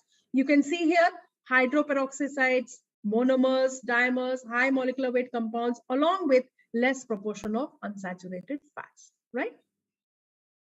Mustard oil also we are using at my home. I use alternately mustard oil, then sunflower oil. For dressing, we can use the virgin olive oil and so on, right? Now, this is a list of some of the foods which I usually consume on a day-to-day basis. Like flaxseed oil also one can use. Even we use mukwas at home, that contains a lot of flax seeds. Flaxseed is supposed to be very good for our health. Then sunflower seeds, then chia seeds. These are some of the things which are the powerhouse of the they are actually having a very good potential for the health benefits and an antioxidant potential. So this is a list. You can even have a screenshot. These are some of the foods which I am regularly using, and I myself have seen in due course of time, it has provided lot of benefit to me. However, it is subjective. I cannot, measure it, but yes, I can feel that this type of food and these things which I am following, it is definitely giving me a lot of benefit. Another important thing is taking care of your brain and the gut axis. Now, dear friends and folks, remember, we all are ruled by 2 angels in our life. That is the gut and the brain. My advice and my take to all of you is, and that is what I have also started following initially, before 2019, I was into a lot of exercises and all that, but I was not doing them properly. I was not taking care of my brain and the gut. Treat them wisely, otherwise you have to face the catastrophic events. Do not take them for granted. In fact, since childhood, we need to think about this, this bond of the brain and the gut. Try to avoid MACDs, try to avoid maida products, confectionery items, Domino's products, pasta, all these foods, excess of sugar, all these are going to lead to a havoc in this axis if we are consuming it on day-to-day basis. Once in a while, cheat meal is okay, but I would not advise a cheat day. Cheat meal is fine. Cheat day is not advisable. Sleeping is very important for keeping this nexus important. There's a sleep obesity nexus. We are now coming to this, that obesity is gradually becoming an epidemic. And I'm really thankful to Heal India for taking this, they are so much concerned about the health of each one of us that they are taking so much of time and experts from all over the world to bring it to you. Friends, remember this, that screen time, especially in the bed, you should never indulge in screen time when you are about to sleep. Even viewing TV before sleeping, immediately before sleeping, is not at all advisable. Any amount of snacks or takeaways, sugar-sweetened beverages consumption are likely to show an increased problems in that of the sleep. Okay, so sleep is very, very important for weight loss. Okay, and I know that when I was into my researching and journal writing and all that, I used to have very less sleep. I would sleep at about 2 in the night after writing all my research papers, and I would take pride in that. Yes, I'm doing so much of work, but all that was wrong. It is not at all advisable to sleep late, doing your work, having coffee in the night, having late night snack. All these are habits which are going to disrupt your that is your brain and the gut axis. Okay, so sleep deprivation, you can see it leads to a lot of cortisol overloading. It is again going to have deleterious effects on the body. In case in the night you are feeling hungry, suppose you had your dinner at before 7, if you feel hungry, try to have fox nuts. You can have some fruit, again the fruit which is having less amount of glucose in it, not fruits like that of grapes and all, which are having high amount of sugar. You have to be very careful in having the fruits also, which are having what amount of sugar content in the fruits. Not all fruits are good for the health. Okay, we are slightly running short of time, Dr. Anuradha. Yeah, Can we take a couple of questions also from what you have said so far? Yeah, sure. Yes, I'm very sorry that we are losing your other pearls of wisdom because it's very, very interesting what you're saying. Now, I just have a couple of questions for you. We can answer it briefly. Now, you spoke about intermittent fasting. What is the gap that you have to give between? Yes. You said you have your meal at 6 o'clock. What is the gap that you have? 6 o'clock, and then after that, like 12 hours and 14 hours. 14 hours minimum. 14 hours in minimum. Hours. So okay, that fine. Is what, and some people go for 16 hours too. But I usually go for 14 hours, and I think that is well adapted. I can manage it, because if I'm having my dinner before 6:30, in the night, suppose like now I've got adapted to it. Initially, I used to have a little bit of difficulty. If I'm feeling hungry at 8 or 9, I would have a watermelon or I would have a muskmelon. Again, that has to be measured. The portions have to be measured. It has not to be any amount, and we have to be very disciplined in doing all that. So what's the gap that you normally give? What's the gap that you normally give between your dinner and sleep time? 4 hours? 3 hours. 3 hours, okay, fine. And next question is about... No. I'll just tell you. Like 6:30, I'll have my dinner, and I try to sleep at 9:30 and 10. That time, 9:30 and 10. That is the time which I usually, it took me. I think it's been a month now. I've been doing this. I'll tell you, all that complaint of my acidity has gone. Otherwise, in the night, I had to take a tablet of pantoprazole. Then I had even breathing problems, when I have some spicy food, and that lead to invoke a reaction in my lungs, which would make me, dyspneic, breathlessness. That is also gone. So I think these two things, and they are a major change in my life. And I was really perturbed about these two things. Acidity. I used to think that once we are aging, acidity to wo saath mein aayegi hi. But when you start doing all these things, really all these things, they just vanish from your system, and you feel so happy about it. Briefly, what's your take on ghee and coconut oil? Yes, ghee is something which I use when I have to, halka sa shallow fry, jab mujhe jaise fox nuts karna hota hai, jaise makhana hai, Even mamra is advisable. That is 1 katori of mamra. That is the puffed rice with a little bit of groundnuts. Ghee is advisable. Ghee should be taken. Even in sometimes in my chapati, if I want to, if I have a sweet craving, what I'll do is I'll make a chapati, I'll put ghee over it, and I'll put some jaggery on it. Not sugar, but jaggery. So ghee is advisable. Coconut oil is something I would not like to comment, because as I said that I'm not a dietitian. In fact, when I had recently been to Kerala, I saw that people are using a lot of coconut oil, and when I consume food and some items which were cooked in coconut oil, I did not have any acidity. But then I read a lot of literature when I came back from there, because I usually have a habit of doing some scientific research before taking anything. So I saw that that coconut oil can lead to weight gain and all, but this is something again I have to ask my dietitian. So I would not like to comment on coconut oil, but Fine, yes, fine. about the ghee, it is advisable to take ghee. Yeah, thank you very much. It's wonderful having with you. Always when you are here with us, you radiate a lot of positive energy through your talk and the pearls. And next time when we have, I hope your bandwidth is also equally positive, so that we can hear you Sure. much better. Yeah. We'll definitely take care of that. And I myself, I'm equally excited to be with the audience, and with such a positive audience. I can see even when we are not talking with the audience, I can feel the vibes with everyone, and the curiosity index is high, I know. So it's so nice to disseminate what I have been doing. Now this is something which I have started doing for last 16 months, as I told you, and I was not born with it. But yes, when I started doing, I thought, let me share it with people, because it's really helping me. So why not help others, right? So, quite right. It was wonderful, I think, having you. But incidentally, before we sign off, Dr. Anuradha, I would like to just tell you one thing is that we couldn't see your screen, your PPT presentation.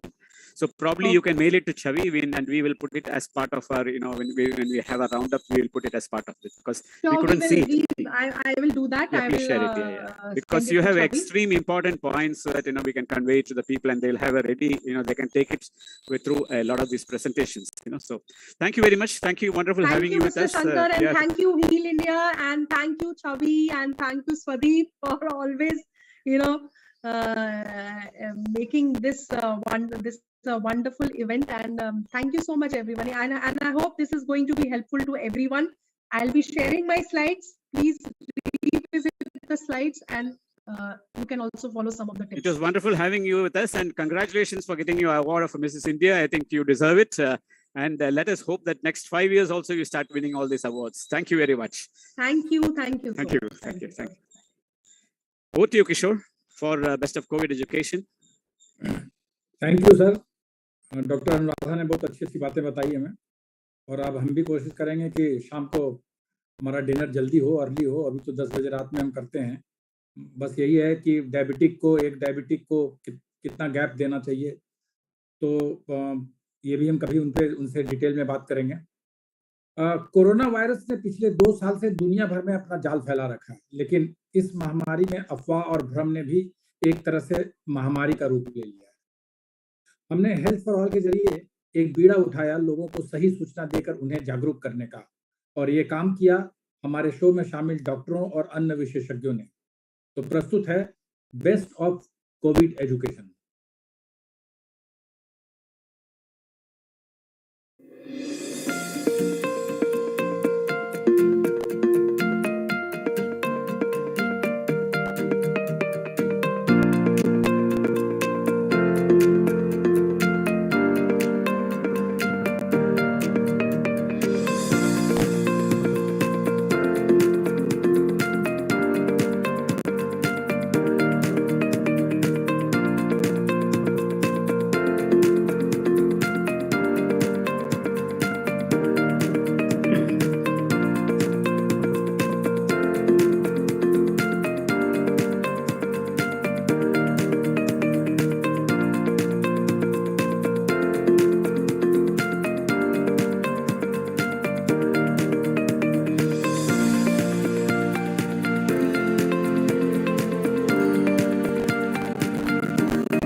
have been tabulating the data since the onset of the pandemic of different continents and different countries actually. So at the beginning of the pandemic, say sometime in May, June, I tabulated data from 3 continents. And I found that there was a very close association with the obesity levels as measured by the increased BMI, more than 25, and the mortality from COVID. There was almost 10 times difference between the Western countries and the Asian and African countries. I mean, almost 10 times difference between the Western countries and the Asian countries, and almost 15 to 20 times difference with the African countries. So I tabulated the data and compared it with the BMI, that is the measure of obesity, and also the age. Because this was the year, it is a disease of the elderly, comorbid, those who are in nursing homes. So there was a good correlation with age. But what was surprising was there was a much more stronger correlation with obesity. Actually, at the population level, this obesity data is available from the WHO site. So obesity data can be compared across countries, and the COVID data can be compared. So this obesity data, what was interesting was that obesity was very strongly associated with and that obesity is a surrogate marker. That obesity per se increases the fatality from all respiratory diseases, not only COVID. If for influenza also, there are papers, and subsequently there are papers that obesity increases the risk of severe disease and mortality from COVID also, because obesity causes the compromised respiratory functions. As Madam was explaining, the breathing problems with too much of fat cells around the respiratory muscles. And also obesity is a surrogate marker of other comorbidities like diabetes, hypertension. So this is one reason. And then 2 countries give very good 2 outliers or 3 outliers in each continent, gives very good association or proves the point. You see, Japan is the oldest country. Even the median age of Japan is even higher than the Western countries, but they have got very low mortality from the COVID. And on the other hand, Brazil has a younger country, but they have got a higher obesity, and their death rate from COVID are equal to the Western countries. Similarly, in Africa, all the African countries are very lean except for South Africa.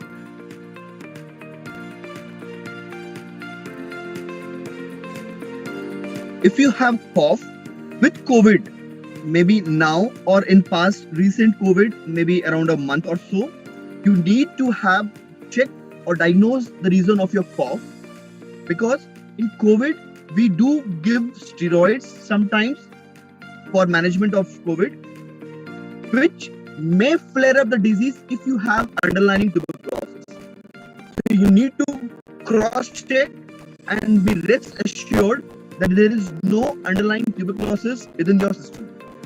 Right now in Mumbai has become a high prevalent zone for tuberculosis, where India is contributing 29% of tuberculosis all over the world. So just imagine the tuberculosis infection what is there right now in India. Every 3rd person which you are crossing across the road is having infection, and every 5th person amongst them is active disease, who is having active disease right now. So if you have cough and you were infected with COVID or recent infection of COVID, please do check and confirm that you have underlying tuberculosis or not.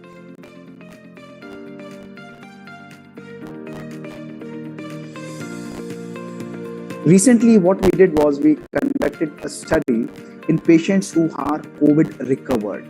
Now, those patients who are actually COVID recovered, these patients we started analyzing and seeing whether their heart is actually affected when they had a normal echo function.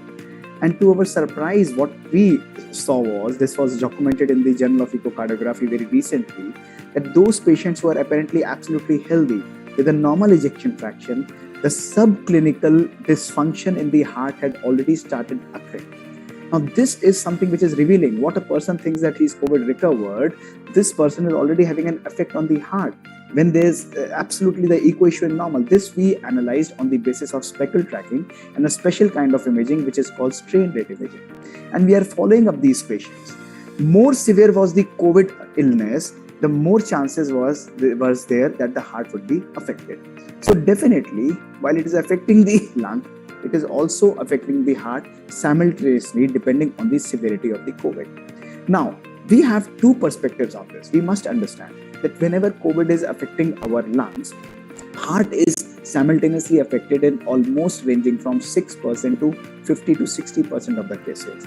The various manifestations of COVID on heart could range from an acute heart attack to a heart failure to heart blocks to venous thromboembolisms, that means there's more chances of clotting, to myocarditis, that means there is a dilatation of the heart muscles, and this also is manifesting in what we call as a long haul COVID or the post-COVID syndrome, in which these patients are having effect on the heart muscle also and also on the rhythm of the heart.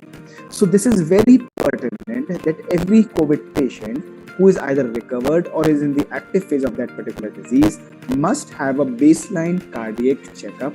It is mandatory. And this becomes even more important, especially when a patient is symptomatic. Interestingly, one good news is that those patients who are having an effect on the heart, the recovery that is happening on follow-up of these COVID patients is much better.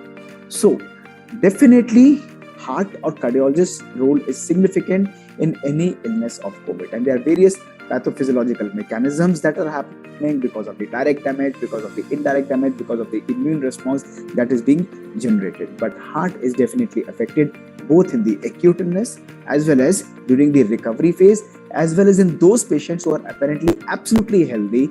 These patients still have some level of chances of having an effect on the heart.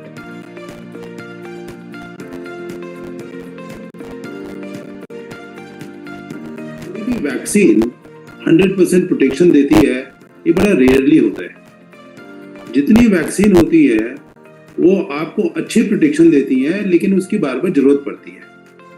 अब देखिए, influenza जो कि Covid से related है, उसकी vaccine सदियों कई दशकों से चल रही है, 50 साल से तो चल रही है, और उसको भी बार बार देनी पड़ती है। पोलियो की वैक्सीन है, वो भी देनी पड़ती है। इस स्मॉल पॉक्स को इरेडिकेट करने के बाद, जो कि एक वायरस की इन्फेक्शन थी और वो वैक्सीन ने इरेडिकेट करा था, अब पोलियो की बारी आ रही है। अब नजर आ रहा है कि वो इरेडिकेट होगा। लेकिन अगर हम ये कहें कि पोलियो की वैक्सीन आपको बार बार हर बार देनी है, तो वो उचित नहीं होगा।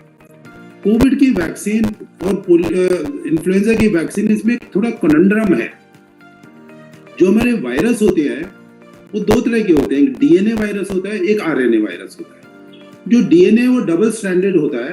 अगर एक स्ट्रैंड में कोई मिसचीफ हो जाए, म्यूटेशन आ जाए, तो दूसरा स्ट्रैंड उसको कवर कर लेता है।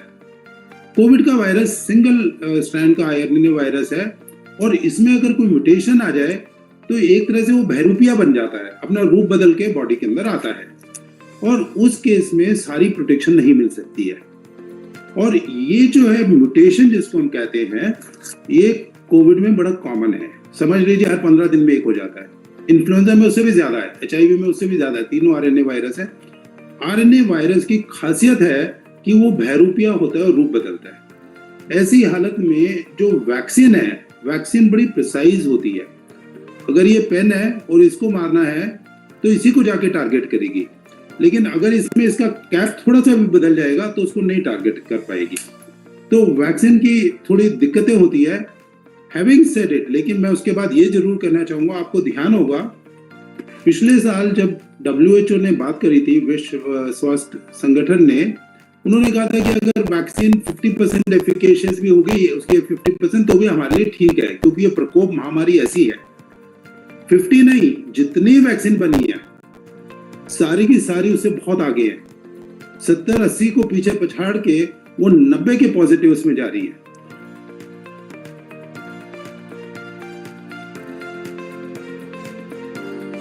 टाइप 2 डायबिटीज अगर नियंत्रण में है तो जनरली वो कंडीशन, जिस कंडीशंस की वजह से टाइप 2 डायबिटीज नियंत्रण के बाहर जाती है, जैसे कि मोटापा, स्ट्रेस, अनबैलेंस लाइफस्टाइल, तो नियंत्रण में अगर टाइप 2 डायबिटीज है तो इसका ये मतलब है कि उस आदमी का स्ट्रेस लेवल मोस्टली कंट्रोल में है, वो आदमी मोटापे से थोड़ा सा दूर है, उसका बाकी न्यूट्रिशन वगैरह ठीक चल रहा है। तो इन कंडीशंस के अंदर अगर HbA1c जो हम मॉनिटर करते हैं, जो कि डायबिटीज़ के बारे में बताता है कि वो वेल कंट्रोल्ड है कि नहीं है, 6.5 के ऊपर जैसे HbA1c होता है तो उसको डायबिटीज़ होता है।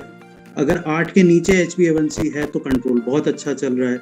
और अगर टाइप 2 डायबिटीज़ का कंट्रोल अच्छा चल रहा है तो ज़रूरी नहीं है कि कोविड के सिवियरिटी वगैरह उन मरीजों में देखी जाए। मॉनिटर करते रहना चाहिए, परमानेंट है या वो टेम्पररी है, इसको स्पेकुलेट करे के बिना आप मॉनिटर करते रहिए।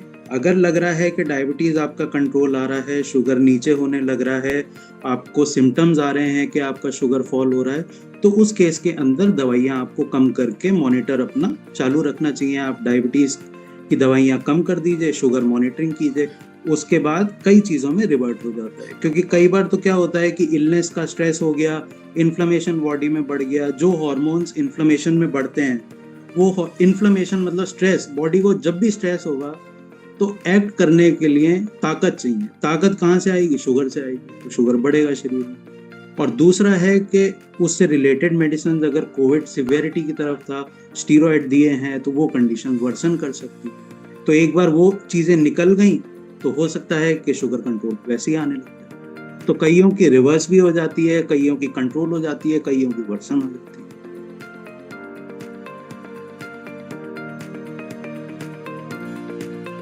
COVID-19 illness, just like any other viral illness, it affects all organs.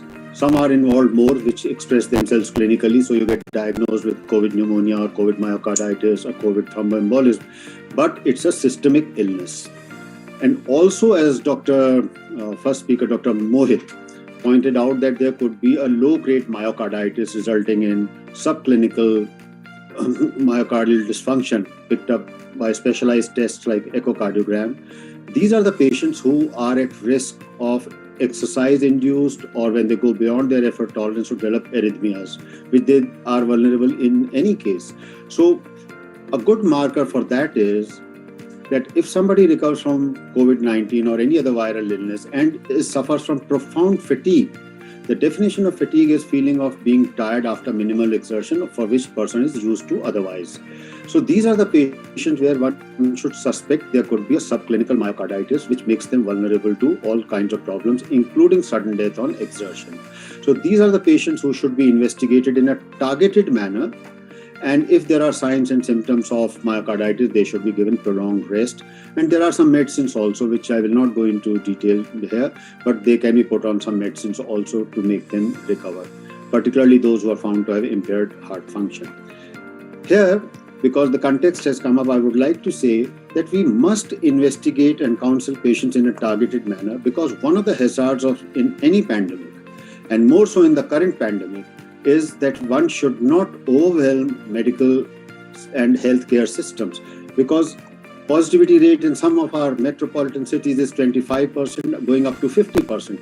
If we were to advise all of them to undergo complete cardiac checkup, complete lung checkup, and other investigations, the medical system and the healthcare system will get overwhelmed. So it should be done in a targeted manner.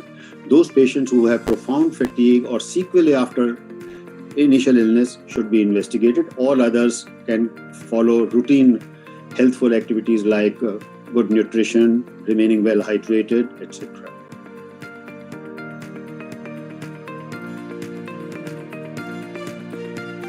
But so far as vaccination is concerned, I think one thing we need to take into consideration, what we need is a developed public health system.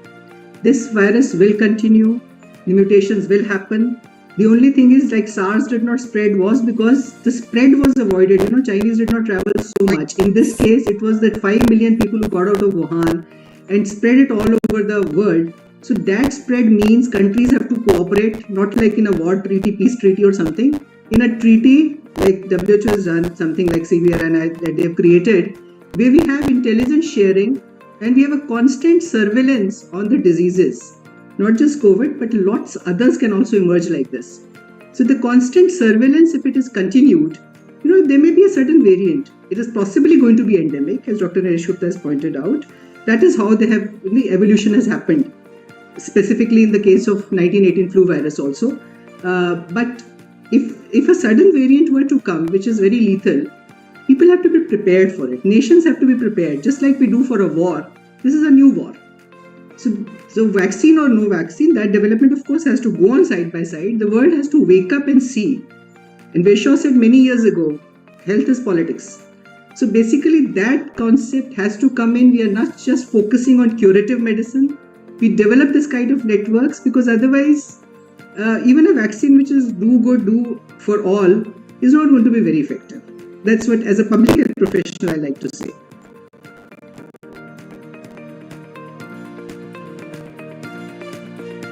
It's totally depend on the way you are taking your surroundings or the situation you are taking. Sleep, what is dream? It's your unconscious mind that is telling you that you are whole day you are analyzing something, you are seeing something good or bad. I have seen people are coming that whole day before sleep also they were watching news, and new channel these days they are just showing all the bad things happening around the world. You are watching those kind of new channels and all bad activity, you are getting all bad news, and after that your mind, your thought process is not able to think anything positive in life. After that, slowly and gradually after a month, and it's now like 2 years, we are entered into the 2 years of pandemic. So our thought process had changed and we started dreaming wrong things, but it can be changed through mindful practices, yoga and meditation, engaging yourself in fruitful positive activity, spending time with near and dear ones. It's nothing very serious. It's just your thought process which has changed your dream pattern. Children don't take lectures. They copy whatsoever their parents are doing. So before giving any instructions or suggestions to children, I request proper suggestion to, I believe that the parents need proper counseling before that, because if they will change their habit, if they will keep the environment in their home happy, they will talk good things, they will play, spend time with their children, they will reduce the screen time, they themselves will not watch those kind of channels very late, like till 9:30, 10, 11. They will watch some good TV or something, and if they switch off their TV by 8 o'clock, after that they can spend time with their kids. Reading activity they can do after dinner, they can do reading activity or some sort of play or game they can play. Then child will sleep nicely and they will feel comfortable that somebody is there. Whatsoever is happening around the world, it's not going to affect us because my parents are there. They have only one thing in their mind, that if my parents are there, nothing can harm me. And so they will sleep comfortably.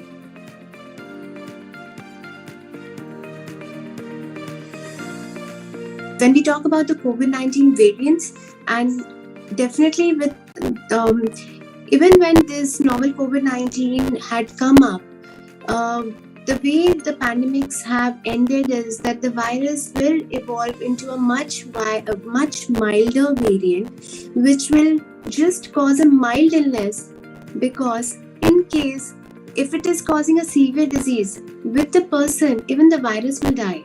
So virus also wants to live for a longer time. It definitely will cause the infections, but in a manner that it also survives. So this is how the natural evolution of the viruses would be, and perhaps we are seeing it in this particular way. Mostly, yes, 2022 should be the end of COVID-19, but this is something which we are predicting and nobody really knows what's going to happen in the future. But hopefully, yes. This, and coming to vaccinations as well, there was the experts, even Dr. Gagandeep Kang was saying that probably even when we talk about the booster doses of COVID-19, maybe just the third booster is what we need at the most, and it will not be really an annual vaccination.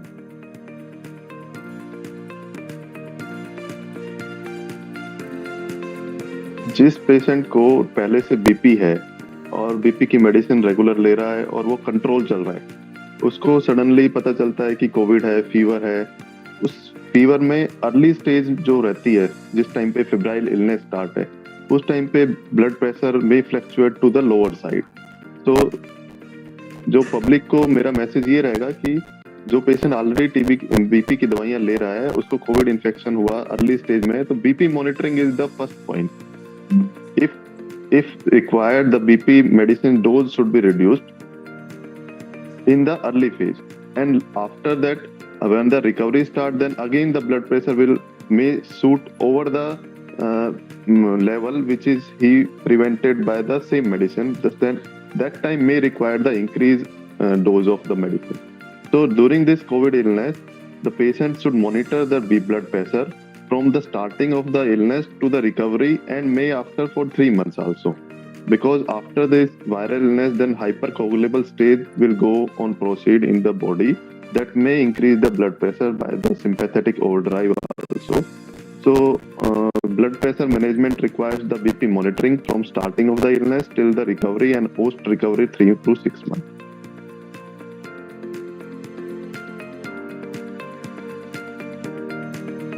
Mass vaccination से जो articles इस पे publish हुए उनको कुछ miss interpret किया गया है. म्यूटेशन का, जैसे अभी डॉक्टर नरेश गुप्ता ने समझाया कि म्यूटेशन आरएनए वायरस में होता ही है, और जितना ये ज़्यादा रहेगा शरीर में उतने ही म्यूटेशंस के ज़्यादा चांसेस हैं. अगर अनवैक्सीनेटेड इंडिविजुअल है तो उसमें ये चांसेस ज़्यादा होंगे, और मास वैक्सीनेशन से म्यूटेशन बढ़ने का चांस इस तरह से हो सकता है कि जो अनवैक्सीनेटेड लोग हैं वो इन्फेक्ट होंगे, उनके अंदर ज़्यादा दिन तक वायरस जब सर्वाइव करेगा, जितना ज़्यादा सर्वाइव करेगा, जो रेट बता रहे थे डॉक्टर साहब, तो हर 15 दिन में अगर म्यूटेट करेगा, तो स्पेशली जो अनवैक्सीनेटेड और ऐसा वाला है जिसे कोई इम्यूनो कॉम्प्रोमाइज डिजीज़ है, तो उसमें ये म्यूटेशंस ज़्यादा होंगी, और इसलिए जो नए नए वेरिएंट्स हैं वो इमर्ज करेंगे. तो मास वैक्सीनेशन हम 100% तो कर नहीं पा रहे हैं ना, तो मास वैक्सीनेशन से ये एसोसिएटेड हो गई बात, जिसे हम स्पूरियस एसोसिएशन कह सकते हैं, कि म्यूटेंट्स की इमर्जेंस, और स्पेशली एक और भी चीज़ है इसमें कि जो वैक्सीनेटेड होता है उसके अंदर भी इन्फेक्शन से तो बचाव नहीं करती ना वैक्सीन, तो इन्फेक्शन होगा उसमें, और इन्फेक्शन होगा तो उसमें भी एक चांस है म्यूटेंट के इमर्ज होने का. लेकिन जो अगर हम मास वैक्सीनेशन बहुत हाई उसकी लेवल की कर देते हैं तो म्यूटेंट्स भी नुकसान नहीं पहुंचा पाएंगे. तो इसलिए मास वैक्सीनेशन को किसी भी तरह से कंडेम करना किसी भी कारण से सही नहीं है. ये जो एंटी वैक्सर्स हैं, ये किसी भी पॉइंट को पिक करके उसे ट्विस्ट करके, क्योंकि स्टैटिस्टिक्स तो आप देखिए ऐसी चीज़ है जिसे आप कुछ भी प्रूव कर सकते हैं, तो वो इस तरह से इसे प्रूव करते हैं कि मास वैक्सीनेशन से म्यूटेशंस ज़्यादा हो रही हैं. लेकिन म्यूटेशंस जब तक वायरस रहेगा तब तक होंगी, उसमें मास वैक्सीनेशन से फ़र्क इस तरह से नहीं पड़ने वाला. लेकिन एट द सेम टाइम हमें याद रखना है कि वैक्सीनेशन से आप इन्फेक्शन से बचाव नहीं होता अक्सर. तो जब वैक्सीनेशन से भी इन्फेक्शन होगा तो उसमें भी जब वायरस ग्रो करेगा तो म्यूटेशंस तो उसमें भी पॉसिबल हैं.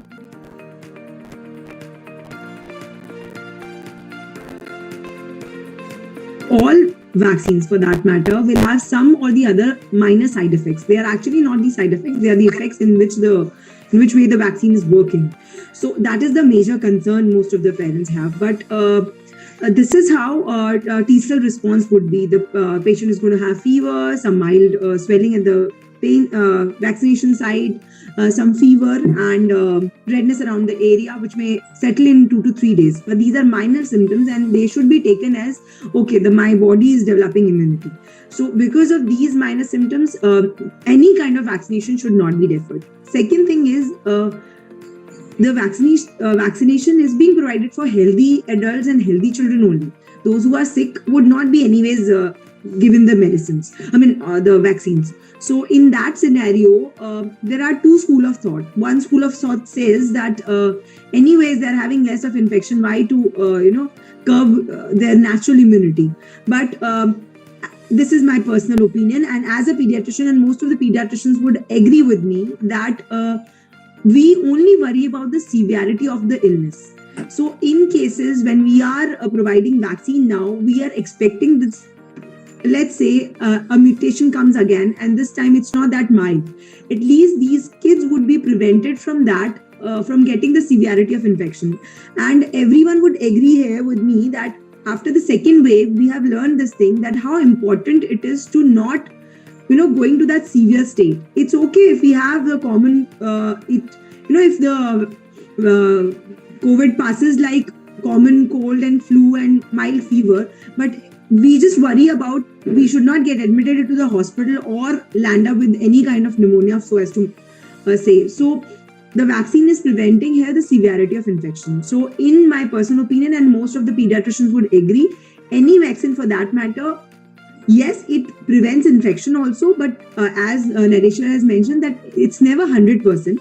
At least it reduces the severity of infection. So yes, we should go for vaccinations, but still there are a lot of studies which are coming up now.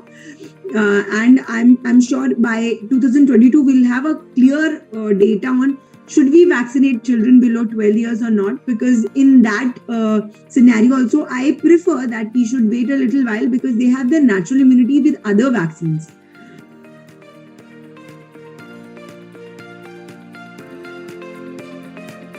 जो developed Nations हैं, European Nations हैं, American Nations हैं, उनमें इतनी अच्छी study हुई है कि जब ये दोबारा से ये वापस आया कोविड डेल्टा में, तो उसके बाद ये देखा गया कि जो आईसीयू में मरीज जाते थे वो 90% वो होते थे जिन्होंने वैक्सीन नहीं लिए। 90% वो होते थे जिन्होंने वैक्सीन नहीं लिए, कोमॉर्बिड कंडीशन है। जब वैक्सीन नहीं आई थी सब लोग आईसीयू में जा रहे थे, लेकिन उसमें मौत किसी को हो रही थी, किसी को नहीं हो रही थी। तो अब अगर आप देखेंगे उसके बाद कि आपको 90% प्रोटेक्शन आई है आईसीयू जाने से या वेंटिलेटर पे जाने से, तो उसमें अगर 10% बच जाते हैं जिन्होंने वैक्सीन ली है, तो उसको आप लेके ये नहीं कह सकते देखो फला इन फला 10 में से जो है 10 में से एक व्यक्ति की तो डेथ हो गई। अरे भाई 9 को बचाया भी तो है ना। और उसके ऊपर जो रिसर्च अभी और नई आई है उसमें ये भी आया है, क्योंकि ये बहरूपिया है, ये जो वायरस है कोविड का, इसमें अगर आपकी वैक्सीन पूरी लगती है तो जो पुरानी वैक्सीन लगाते हैं आप, उसके बाद बूस्टर डोज लगाते हैं या उसके बाद प्रिकॉशनरी डोज लगाते हैं, तो आपका जो दायरा है प्रोटेक्शन का, एक तो वो लंबा हो जाता है, 3 महीने से बढ़ के 8 महीने हो जाएगा, और दूसरा उसका दायरा सिर्फ लंबाई में नहीं बढ़ता है, उसका थोड़ा चौड़ाई में ही बढ़ता है। चौड़ाई का मतलब है कि जो म्यूटेशंस नई आने वाली हैं या आ चुकी हैं उनसे भी बचाव देता है। तो वॉशिंगटन की एक बड़ी अच्छी स्टडी है कि अगर किसी को 2 वैक्सीन लग गई है, 3 वैक्सीन लग गई हैं या 2 वैक्सीन और 1 इन्फेक्शन है, उसकी इम्यूनिटी सुपर इम्यूनिटी हो जाती है, और वही देखने को आ रहा है हमारे।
Welcome back. We now move on to session number 3, an important session on workplace wellness in making healthier choices. And for this session, we have with us Ms. Divya Prakash, who is an accredited dietitian and nutrition counselor, a wellness therapist, deep sleep mentor, psychological counselor, and blogger. She's also a certified professional trainer accredited to MSME Technology Development Center and is currently working as a coordinator and wellness expert of an artificial intelligence company based on healthcare based in Australia. We also have with us Dr. Satyendra Goyal, who is the founder and CEO of India Health Link, a world's first consumer-centric health and wellness platform. He has spent 15 years in healthcare ecosystem in various roles, including Chief Science Officer at Colibra, a data intelligence company, medical school faculty in Northwestern University, and और private sector उसे एक नई ताकत दी। can you just हमने hello?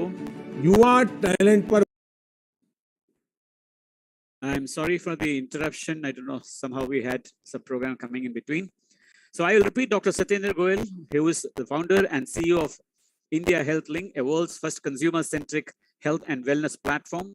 He has spent 15 years in the healthcare ecosystem in various roles, including Chief Science Officer at Colibra, a data intelligence company, medical school faculty at Northwestern University, and as an advisor to several healthcare companies. He has filed more than 10 patents and is a serial entrepreneur with latest exit in a patient privacy technology startup. Next, we have Dr. Jagat Dangi, who is an HR professional having over 26 years experience in different industries. He's currently head group employees relations and skill development at Spark Minda Group. He is known for his skills in talent acquisition, talent retention, performance management, competency mapping, etc. Next, Ms. Sweta is currently working as a talent acquisition at Think Through Consulting. Last but not the least, we have Mr. Vijay Vasan. He's a transformation leader having around 25 years experience in human resource, employee relations, administration, and HSE in various multinational Indian manufacturing plants and corporates. He's currently Joint General Manager, HR Admin, and HSE in North India Private Limited, a 100% German multinational. Since Ms. Divya Prakash has to go early, I will start off with you, Ms. Divya. Welcome to the show. Welcome all the speakers to the show. My first question to you, Divya Prakash, is that you are a deep sleep mentor. Sleep is a big issue among young corporate employees. What are the programs you recommend or you run to improve sleep among this young crowd? Yeah, basically sleep, basic recommendation for is 8 hours sleep, though it's vary from 7 to 9 hours for a person to live a healthy life.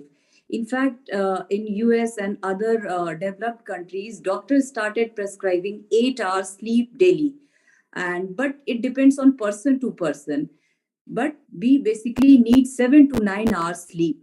That is very important. But for young generation, getting 8 hours of sleep is next to impossible, because for far too long we have prioritized our life as doing well than being well. We feel that if sleep is just a waste of time, if we want to get some success in our life, we need to do some compromise, and that is where we can do compromise is on our sleep.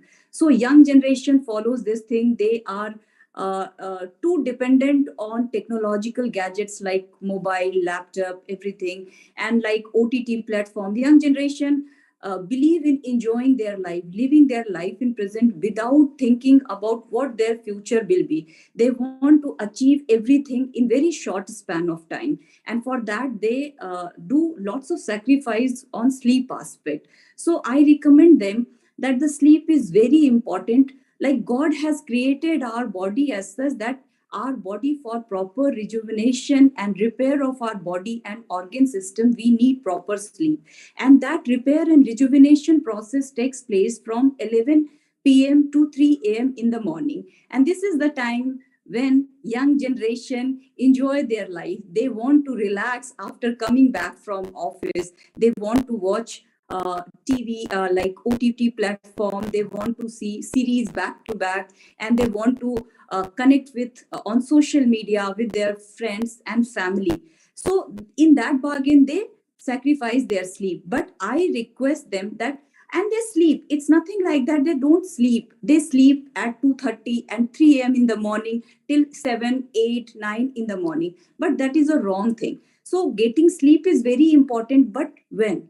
So it's the base time of getting sleep is 11 a.m. to minimum 5 a.m. in the morning, 11 p.m. to 5 a.m. in the morning, minimum sleep hours, because at that time our whole body system get repair and rejuvenation process in our body. So I request them before they should maintain a proper sleep hygiene after coming back from office.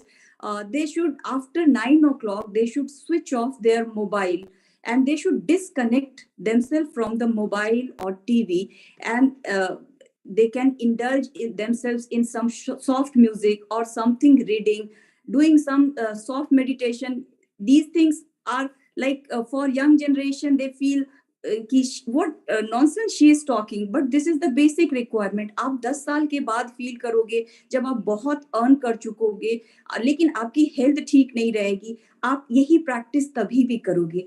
तो why not to learn good things and follow a healthy routine from today only? They can sleep and they can get up at 5 o'clock in the morning, and then they can do all these things like connecting with social with their friends through social media. They can do everything, but they must sleep on time, like by 11 to 5 in the morning. This is, I teach them, and there are different practices through which they can enter into this routine properly. एक proper routine उनको मैं complete, उनके एक कह लो कि एक motivational speech कह लो, या उनके mind को उस तरह से समझाना कि उनके लिए क्या जरूरत है, and उसके बाद वो follow करते हैं, and within 2 to 3 months they realize that actually they were missing this part in their life.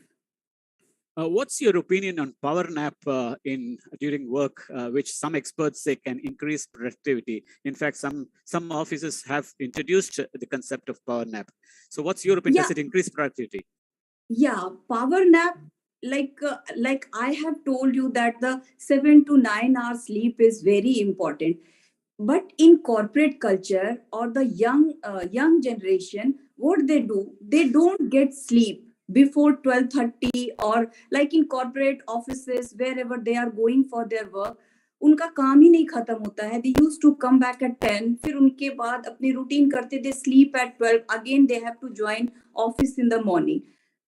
Morning की उनकी नींद पूरी नहीं हो पाती है. In that bargain, if that kind of office culture is there, उनकी लाइफ ऐसी है, तो they can sleep for 20 minutes to 25 minutes. That is called power napping.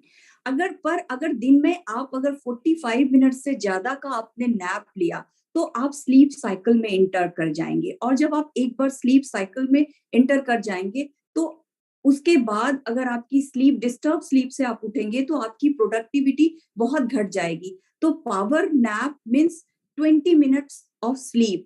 ये डिपेंड करता है person to person, but from my side I never recommend this practice, क्योंकि जो body की रिजुविनेशन होती है वो 11 टू 5 AM होती है मॉर्निंग, 11 PM टू 5 PM. उस स्लीप को कॉम्प्रोमाइज करके 1 or 2 day you can sleep in afternoon, but it should not be a routine practice. ज्यादा जरूरत स्लीप की जो हमारे बॉडी के लिए होती है, हमारी मेमोरी बढ़े, हमारा कंसंट्रेशन बढ़े, हमारी फोकस बढ़े, हमारी प्रोडक्टिविटी बढ़े, हमारे अंदर बीमारी नहीं आए, that can be achieved by sleeping at 11 PM to 5 AM in the morning. Power nap is okay. If you are very tired, you can take a power nap for 10 and 15 minutes. But you also understand, आपने दिन में lunch करने के बाद अगर आप late गए, तो you will enter into a sleep cycle only. Yeah, so the whole question is that you have a nap for just not exceeding 20 minutes. Yes, Probably not that is exceeding 20 minutes. Yeah, and not slip into a sleep cycle, which should probably affect your productivity. So the thin line is 20 minutes. I think that's what is very important, an important message from your side. We'll come back to you, Dr. Divya Prakash. I'll now move on to Dr. Satyendra Goyal. Dr. Satyendra Goyal, what is actually, the role of technology in maintaining workplace wellness and help employees make healthier choices? Yeah, sure. First of all, thank you. Thanks for inviting me here, and good morning, everyone. So, coming back to the question you are asking, the workplace wellness, right? So, the role of technology, before we actually go into technology role, we actually should understand that the workplace wellness, as it's understood by many of us, is divided into two sections. One is called clinical care, and then comes the wellness part of it. Now, most of us normally correlate to workplace wellness to the clinical care, which is mostly whether you go for annual health checkups or you actually have a doctor on site available for consultation. And that somehow, majority of India relates that to the workplace wellness. If you combine that workplace wellness between clinical care and just normal wellness care, and wellness care is about your physical, the physical habits, the mental wellness, the in general fitness, about your physical and mental fitness of the body, alongside your clinical care, then that completes the ecosystem of the workplace wellness. In terms of technology, as you might have seen, the COVID has accelerated it. But in all of these segments, the technology has a role to play. Telehealth have come up a long way. That now clinical care is mostly becoming through virtual. Now people are starting to think about fitness more and more because the COVID has taken the toll. Now, if you look into technology where one side is the telehealth, the other side now, there are so many marketplaces have come into the market where you can go into any app, whether it's to manage your disease, whether it's to manage your the fitness, or it is to even order healthy food, or even go and do anything online. Those marketplaces are available now. So technology is playing a lot of, I would say, the role into that workplace wellness. What we are thinking is missing is still workplace wellness is being targeted around what's available and offered to people without understanding what's needed for people. And that is where I think technology can go a little bit more further. We talked about artificial intelligence, we talked about the use of the data. So understanding everybody's need on the employee level, and then providing the same technology which has now been used as a telehealth or as a app interventions, be able to tie that up to what is needed by whom, and providing that the services for those needs at the point it is needed. Instead of saying, I am a corporate, I'm offering a workplace wellness, I'm going to offer everyone diet counseling. Everyone, I'm going to offer the options to do the psychiatric or any kind of counseling or fitness lessons. Now, with that one size fit all options, even though technology is out there, is actually what we are, I would say that they need to change. Using the technology on the mobile, e-health intervention and web app, applying to what users need.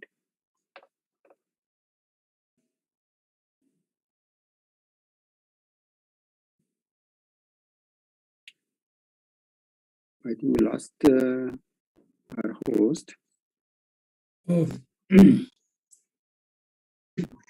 So we can continue. I don't know if somebody has another.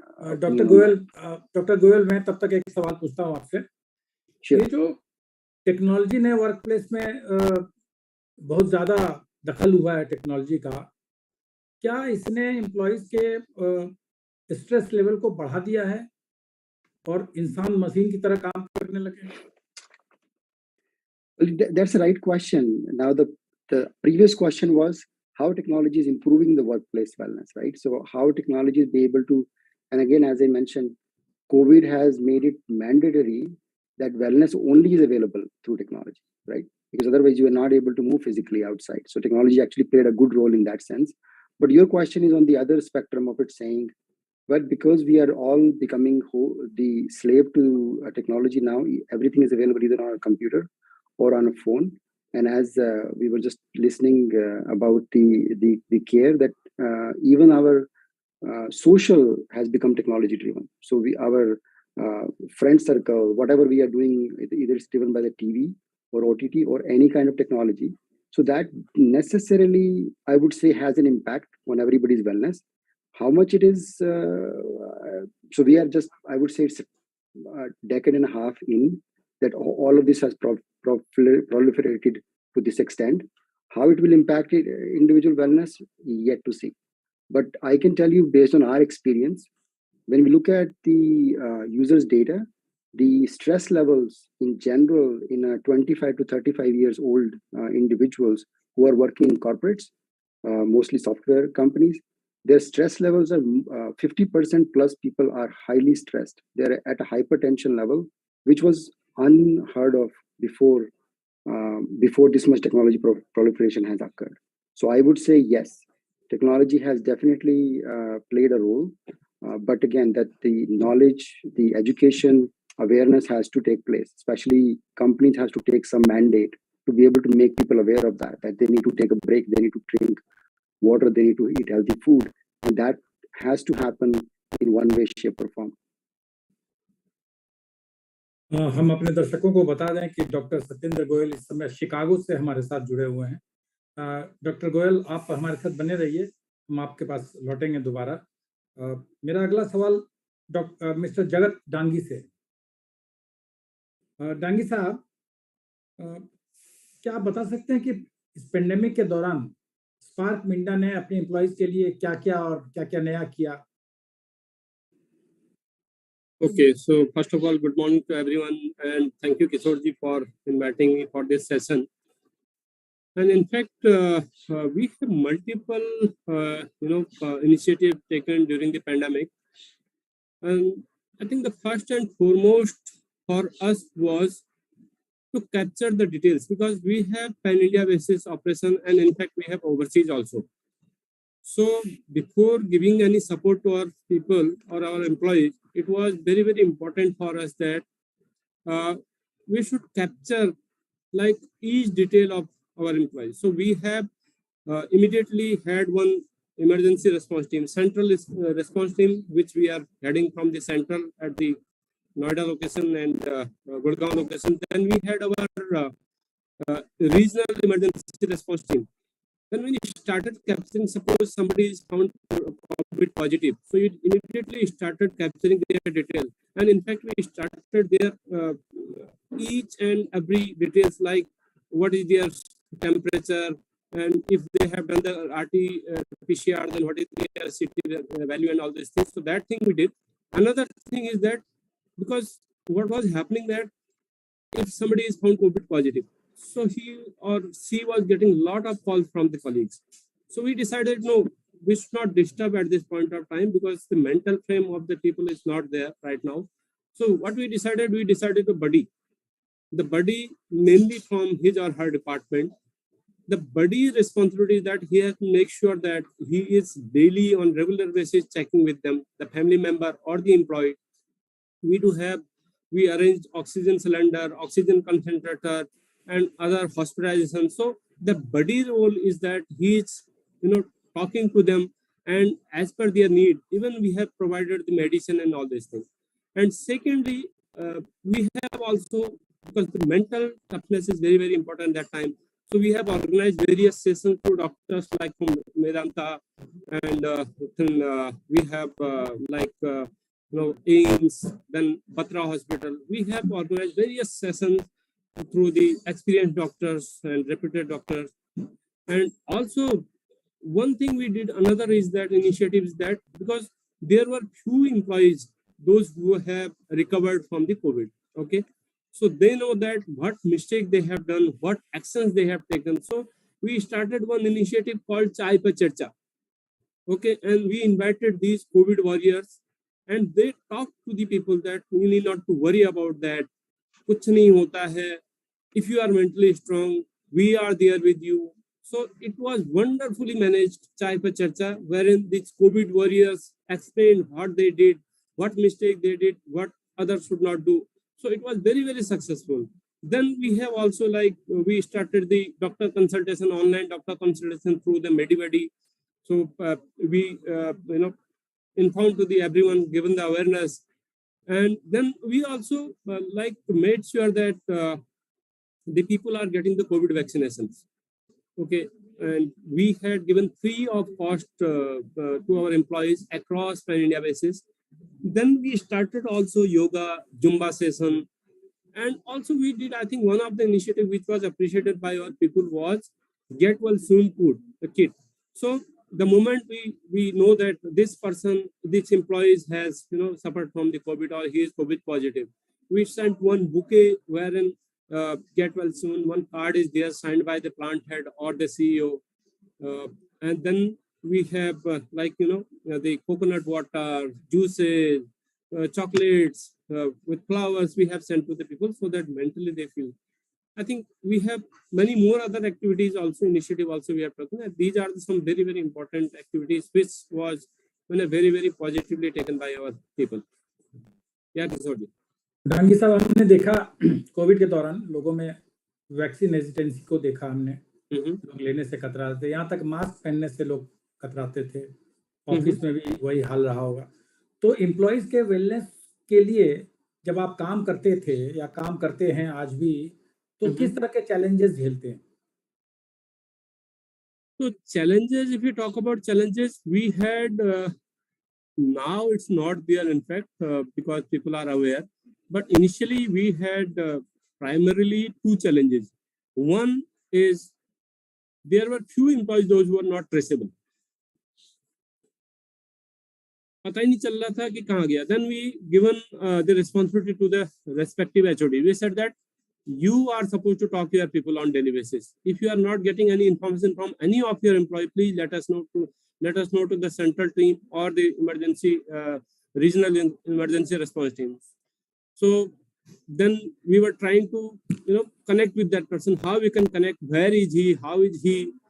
Is there any problem in his family? That was the major challenge one.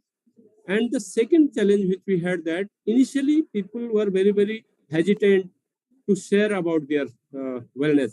So if somebody is found positive, he or she used to feel that this is something happened to them which is very, very bad. We should not talk to the people about that, what they will think about us. So these were the two challenges we faced a lot. And then we had a lot of awareness session with the people, and we told them that we are with you at this point of time. The entire management is with you. And then also, in fact, in PS, one of the initiative that we said that, okay, one is body. Another is that if anybody is COVID positive, we had made sure that first level, the body will be in touch with you. Second level, the HR head will be talking to them. The third level, the plant head or the CEO would be talking to them. Even our group chairman, he talked to the people over telephone. And different days we decided that we have to talk to our people. So that gave a lot of confidence to our people, and they were very, very happy that, okay, our group chairman, even our CEO were talking to them. So if you talk about challenge, these were the two challenges which we faced majorly. Thank you sir, आप बने रहिए, हम आपके पास फिर लौटेंगे. मेरा अगला सवाल मिस्टर वासन से है. वासन साहब HR से जुड़े हुए हैं. अभी कुछ कंपनियों ने मेंस्ट्रुअल लीव देना शुरू किया है, प्राइवेट कंपनियों ने. आप इसको पर्याप्त मानते हैं कि और ज्यादा सारे कंपनियों को कोई ऐसी नीति बननी चाहिए, सरकारी नीति, कि प्राइवेट और गवर्नमेंट दोनों हॉस्पिटल में, दोनों कॉर्पोरेट्स में ये लीव अनिवार्य कर देना चाहिए? Good morning, everybody. Basically, it's a very good initiative by the government. Definitely, they have started this one in very new initiative. But definitely, there are certain initiatives already there in the corporates like maternity leave. Now, certain corporates are there; they're starting paternity leave also. And as you mentioned right now, that there's another kind of leave is also being started in the organization. So it is very good on part of this that it should go to the government agency as well as for the private. So it's a very good initiative by the people and the government. एक और चर्चा होती है working hour को लेकर. 8 घंटे 9 घंटे working hour mental stress बढ़ाता है, ये ज्यादा है, इसको कम किया जाना चाहिए. आपकी क्या राय है? Basically, what I feel that in my company particularly, we have 5 days work, whether it's a blue collar or the white collar, we have the 5 days working and 2 shifts in a day. So definitely the span is more, but they will get definitely two days full of during the week. And our law is also specifying 8 hours working in a week, in a day, and 48 hours. Definitely it's a little bit higher side, but since we are a developing country, so we need this kind of hours, working hours in our Indian continent. So that is why it is there. Otherwise, if we compare with other countries like China or the European countries, there's only 40 hours working is there. In certain countries, it's now becoming less, 37, 38 hours. Although 48 hours is good for a developing countries, I think so. Thank you sir, आप बने रहिए, हम लौटेंगे आपके पास। मेरा अगला सवाल दिव्या जी से। दिव्या जी, हर दफ्तर में अमूमन देखा गया है कि एक अलग स्मोकिंग जोन होता है जहां लोग सिगरेट पीने जाते हैं, क्योंकि हर जगह पी नहीं सकते, लेकिन हर दफ्तर में वेलनेस के लिए कोई अलग स्पेस नहीं बना हुआ है और लोग जहां जाकर योग कर सकें या और दूसरे एक्सरसाइज कर सकें, इसके लिए कोई अलग स्पेस नहीं रहता है। दूसरा एक ये भी है कि लोग टारगेट अचीव करने में, रेवेन्यू जनरेशन में, ब्रांड प्रमोशन में, इन सब के स्ट्रेस में इतना दबे होते हैं कि उनके लिए एक ऐसा स्पेस चाहिए होता है। आपकी क्या राय? बहुत ही अच्छा क्वेश्चन पूछा है। आज के प्रेजेंट लाइफ में जब हमारी प्रायोरिटी ही हो गई है हमें doing well over being well, wellness एक पीछे ही चला गया है हमारे, जबकि ये जिंदगी का इतना महत्वपूर्ण हिस्सा है। आपने सुना होगा कि पूरे लाइफ हम अर्न करते हैं ताकि हम एक दिन एंजॉय कर सके, बहुत मेहनत करते हैं, बहुत टाइम लगाते हैं, पर एक दिन ऐसा आता है कि हमारे पास वो सारे पैसा, हमारा सारा नाम, शोहरत, सभी कुछ रखा रह जाता है। जब हमारे पास कोई बीमारी आ जाती है, हम कुछ भी एंजॉय नहीं कर सकते हैं। अगर हमें लाइफ में एंजॉय करना है तो हमें अच्छा हेल्थ चाहिए ही चाहिए। There should not be only balance between work and your family life. There should be a complete balance between your work life, your family life, and your health. But we are just totally neglecting our health. हालांकि पिछले 2 सालों में Covid के बाद लोगों में ये जागरूकता हुई है कि उन्हें अपने हेल्थ का ध्यान रखना चाहिए काफी, क्योंकि कोविड के इन्फेक्शन में उन्हीं लोगों की डेथ ज्यादा हुई है जिनके पास कोई ना कोई कोमॉर्बिडिटीज थी। स्पेशली कॉर्पोरेट कल्चर में जहाँ 8 hours every day they work, routine में 8 घंटे की टाइम होती है, पर उसका खत्म कब होता है पता नहीं है। इधर ओवर टाइम या वर्कलोड से वो 10 घंटे 12 घंटे तक काम करते हैं, लॉन्ग आवर्स तक वो अपने चेयर पे बैठे रहते हैं। मेंटल स्ट्रेस बहुत होता है, not only work related stress, पर वो सुबह से रात तक जब ऑफिस में रहते हैं तो they tend to neglect their families also. Families भी उनके ऊपर प्रेशर डालती है, बच्चे उस बार्गेन में नेग्लेक्ट होते हैं। बच्चे भी नहीं जानते हैं कि जो बच्चे की ग्रोइंग ईयर्स होती है वो अपने पेरेंट्स को नहीं देख पाते हैं। उनके पास अदर फैसिलिटीज होती है because both the parents are earning handsome salary, तो they are keeping their maid at home. ये सारी चीजें जो है ओवरऑल बार्गेन में मेंटल स्ट्रेस बहुत देती है।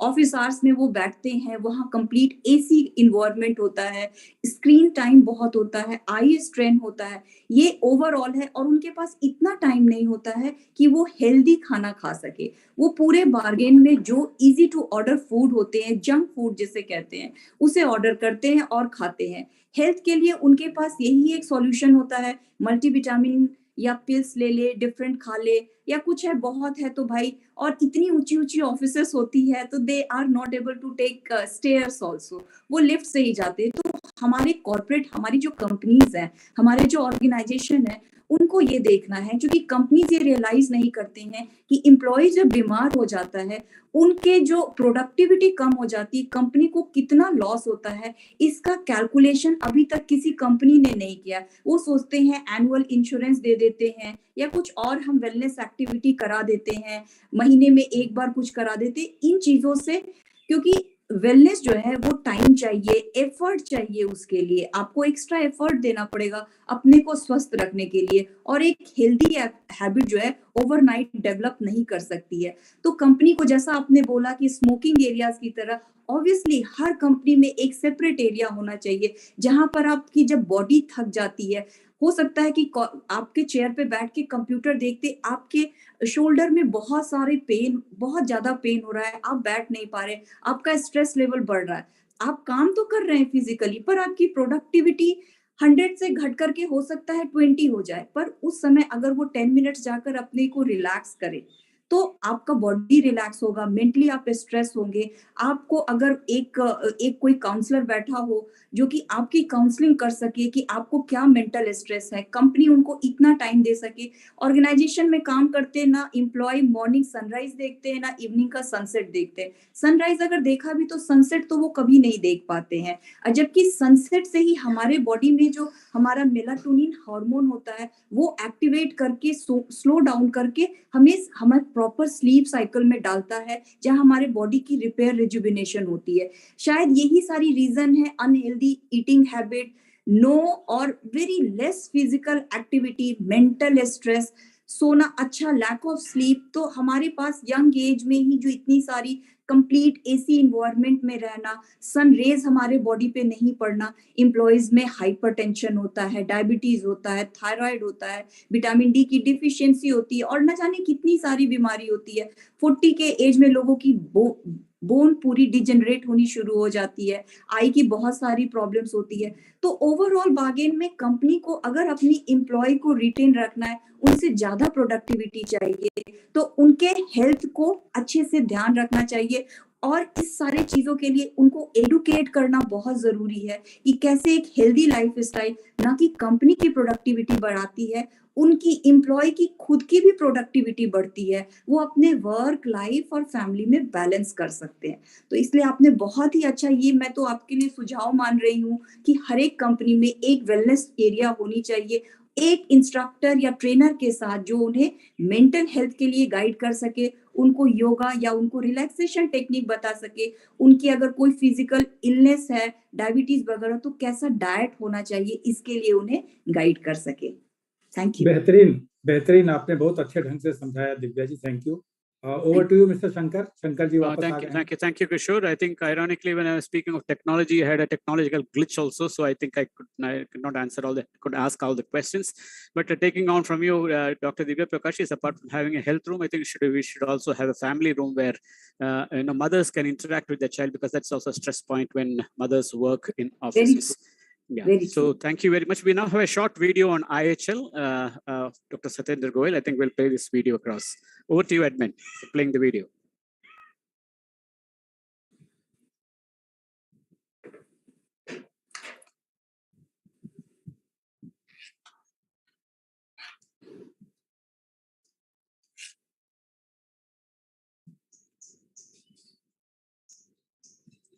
Pavitra, is the video ready?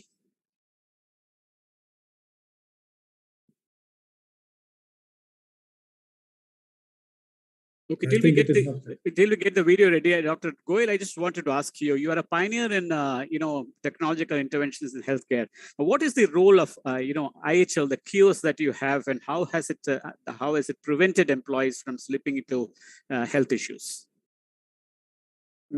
Sure. So I'll take the cue from what Divya ji was saying. See, what we found is exactly, if you talk about the wellness rooms or any of these facilities which corporates should provide to their employees, what we are finding the gap between is how is that being used, right? So in legacy perspective, a lot of corporates have provided wellness centers where doctors are there available, nurses are available. If you need, you go there. But what they find most of the time, nobody goes there. So what we were finding the gap between is that there is a facilitation is happening and people are asking for facilitation. But where the gap is the education and awareness. Education about what is needed, to whom, when it's needed, and to what does it mean to an individual. Awareness about that everybody should know when do they need it, what are the cues to take from the body, and then as Divyaji was saying that you need to also follow common practices, that don't ignore things on the regular basis. Then comes the part which we were talking about, the facilitation. That if you have understood that you have the need, then you should have that facility into your office to be able to go and avail that. And so coming back to HPod, for that particular reason, we launched this self-diagnostic automated ATM size screening device, which can be placed in a cafeteria, will be placed in any reception and in any comfort area where it's easy to use for the individuals and there's no oversight. So anyone working in the corporate can go sit on the kiosk and just do the simple vitals on themselves, including blood pressure, even 6-lead ECG, temperature, oxygen saturation, body mass composition, to understand what their body bone density is, what mineral content is, and all of the data from the HPOD. We then take the data, go through the data analysis, and identify their personalized need for that individual. And that personalized need now then can go to the facilitation. Now I can tell you how stressed you are. And if you are stressed, you really need to take a break. If you're stressed, maybe you are getting to a chronic disease pattern. So that HPOD is now our way of scaling up the technology and providing that awareness which is missing before we go and do the facilitation by the corporates. So that's the first point where these people come and find out probably a pre-screening method where they are aware that they're heading to trouble. Is that the way that it is? It is exactly, but not also pre-screening. It is something which is there a regular basis. It's not something that you have to do it once a year, once a month. It is right there. Just as you go and drink water, go and eat food, it takes 3 minutes. In 3 minutes, you get all of your vitals done. And although those vitals go to your mobile app, in the mobile app, you have the history of how your vitals are behaving. And that gives you an indication, because now app is being data-centric, gives you an indication something is wrong with your body. Today, you need help. And that's what we are trying to make it happen in everybody in India, whether it's a corporate or outside, anywhere, public area. You should be able to take care of yourself by having these means and methods at your disposal. That's wonderful. But what is the acceptability level? They've started accepting it wholeheartedly? See, it's so easy to use. The Indians actually, unless you see the kiosk, unless you use the kiosk is local language compatible, and there's no intervention needed. It's just the visual and speech directed. So anybody can sit on it, whether you speak English or not, whether you speak Hindi or whatever language you speak. Or even if you're not literate, you can easily use your fingerprint. So we have taken care of the technology. The HPOD which we brought to India is the world's most advanced device. It's not even, I'm sitting in Chicago, but it's that the device is not even available in the US if I go. We brought the technology to the level that it's so much easy for any user, disregard of their education level, age level, the social, physical, whatever their levels are. Anybody in India can use it. So acceptability is, whoever used it so far is happy about the experience. I'm extremely glad. We'll have just some quick fire questions where you can answer briefly. My first question is to Mr. Vasan. Do you favor incentivizing employees for achieving proper targets for sugar, cholesterol, hypertension, and obesity? Briefly. Sorry, can you repeat it, please? Do you favor incentivizing employees for achieving proper targets for sugar, cholesterol, hypertension, and obesity? We do have, but not in a very formal way. We have all these tests are done every year by the people, but we don't do it at, we don't incentivize at the moment.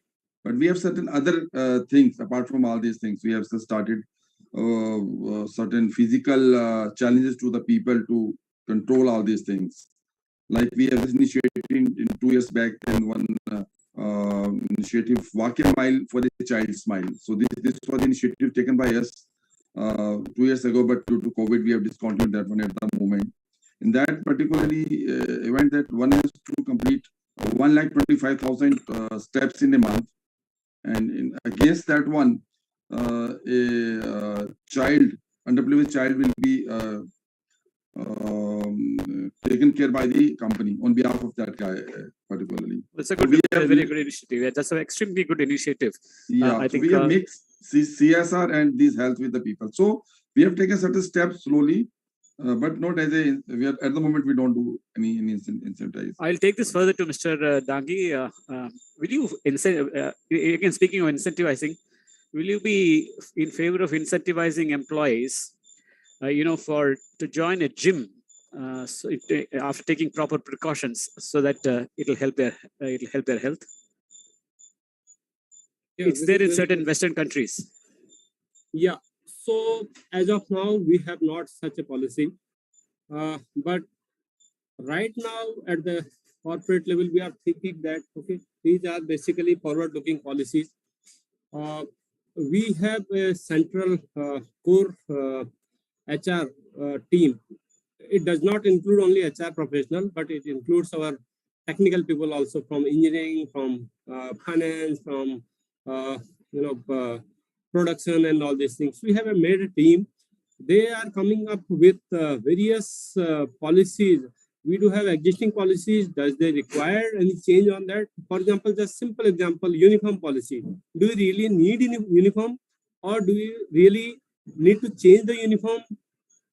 Such kind of things. Similarly, you rightly said that gym, and we are also thinking of giving them some kind of membership of some of the clubs and all these things. So this is not as of now, but that core team is working on it. I hope that we are looking at the forward, looking policies, and going forward, I think some of the new initiative will be taken. Yeah.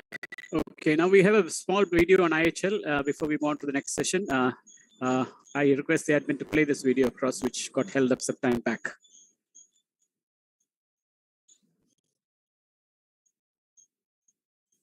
World tends to symbolize doctor care as the healthcare and the well-being of people have been limited by the provider system. India HealthLink offers the first ever connected user-centric healthcare ecosystem through its advanced digital platform and award-winning health station HPod. We have built an end-to-end wellness fabric to account for holistic care of everyone in the family.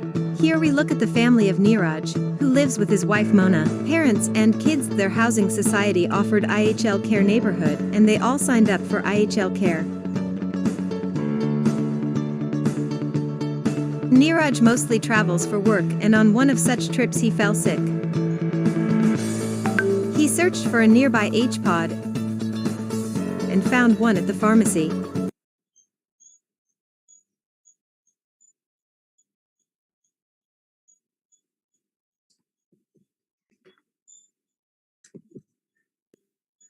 World tends to symbolize doctor care as the healthcare and the well-being of people have been limited by the provider system. India HealthLink offers the first ever connected user-centric healthcare ecosystem through its advanced digital platform and award-winning health station HPod. We have built an end-to-end wellness fabric to account for holistic care of everyone in the family. Here we look at the family of Neeraj, who lives with his wife Mona, parents and kids. Their housing society offered IHL Care Neighborhood, and they all signed up for IHL Care. Neeraj mostly travels for work, and on one of such trips he fell sick. He searched for a nearby HPod and found one at the pharmacy. He quickly checked his vitals, including BP, temperature, ECG, oxygen saturation, and body mass composition in less than 5 minutes. Did a video consultation by sharing his health records and symptoms with the doctor, got the medication prescription, and collected medication from the pharmacy. He later shares his experience with his family. Mona, his wife, works at IT Private Limited. Her company has provided IHL Care Wellness to their employees. She gets a routine reminder to do her screening. She gets the health check done and schedules a diet counseling session from the IHL Marketplace. Later she finds the sponsored classes offered by her company on IHL app and enrolls for a yoga session to do along with her colleagues. IT Private Limited was able to improve the overall health index for their employees and are rated among the top employers to work for. Neeraj has a family view enabled on his IHL Care account and sees some concerning activity on his father's profile. He immediately schedules a blood check at home for his father and asks him to upload his prescription to get medicine delivered via IHL app partners. His parents are happy to have the convenience of IHL Care in their neighborhood. Daughter Tanya, while shopping at her favorite store in a nearby mall, gets an IHL Care coupon as a loyalty award. She gets a complete screening done to keep track of her health vitals. A new kind of healthcare ecosystem is needed to cater to 1 billion plus people in India, so we built it. Your health is our mission, leading the charge for healthy India. One nation, one platform. equals IHL Care. Find the nearest HPOD in your enterprise, housing society, hospital clinic, gym, yoga, Zumba, shopping mall, movie theater, railway station, airports, etc. Download the IHL Care app now to address all your healthcare needs. Welcome back. I thank all the speakers of session number 3, which we had lead insights into corporate wellness and problems that employees face. It was a wonderful session. Now we move on to quiz number 2.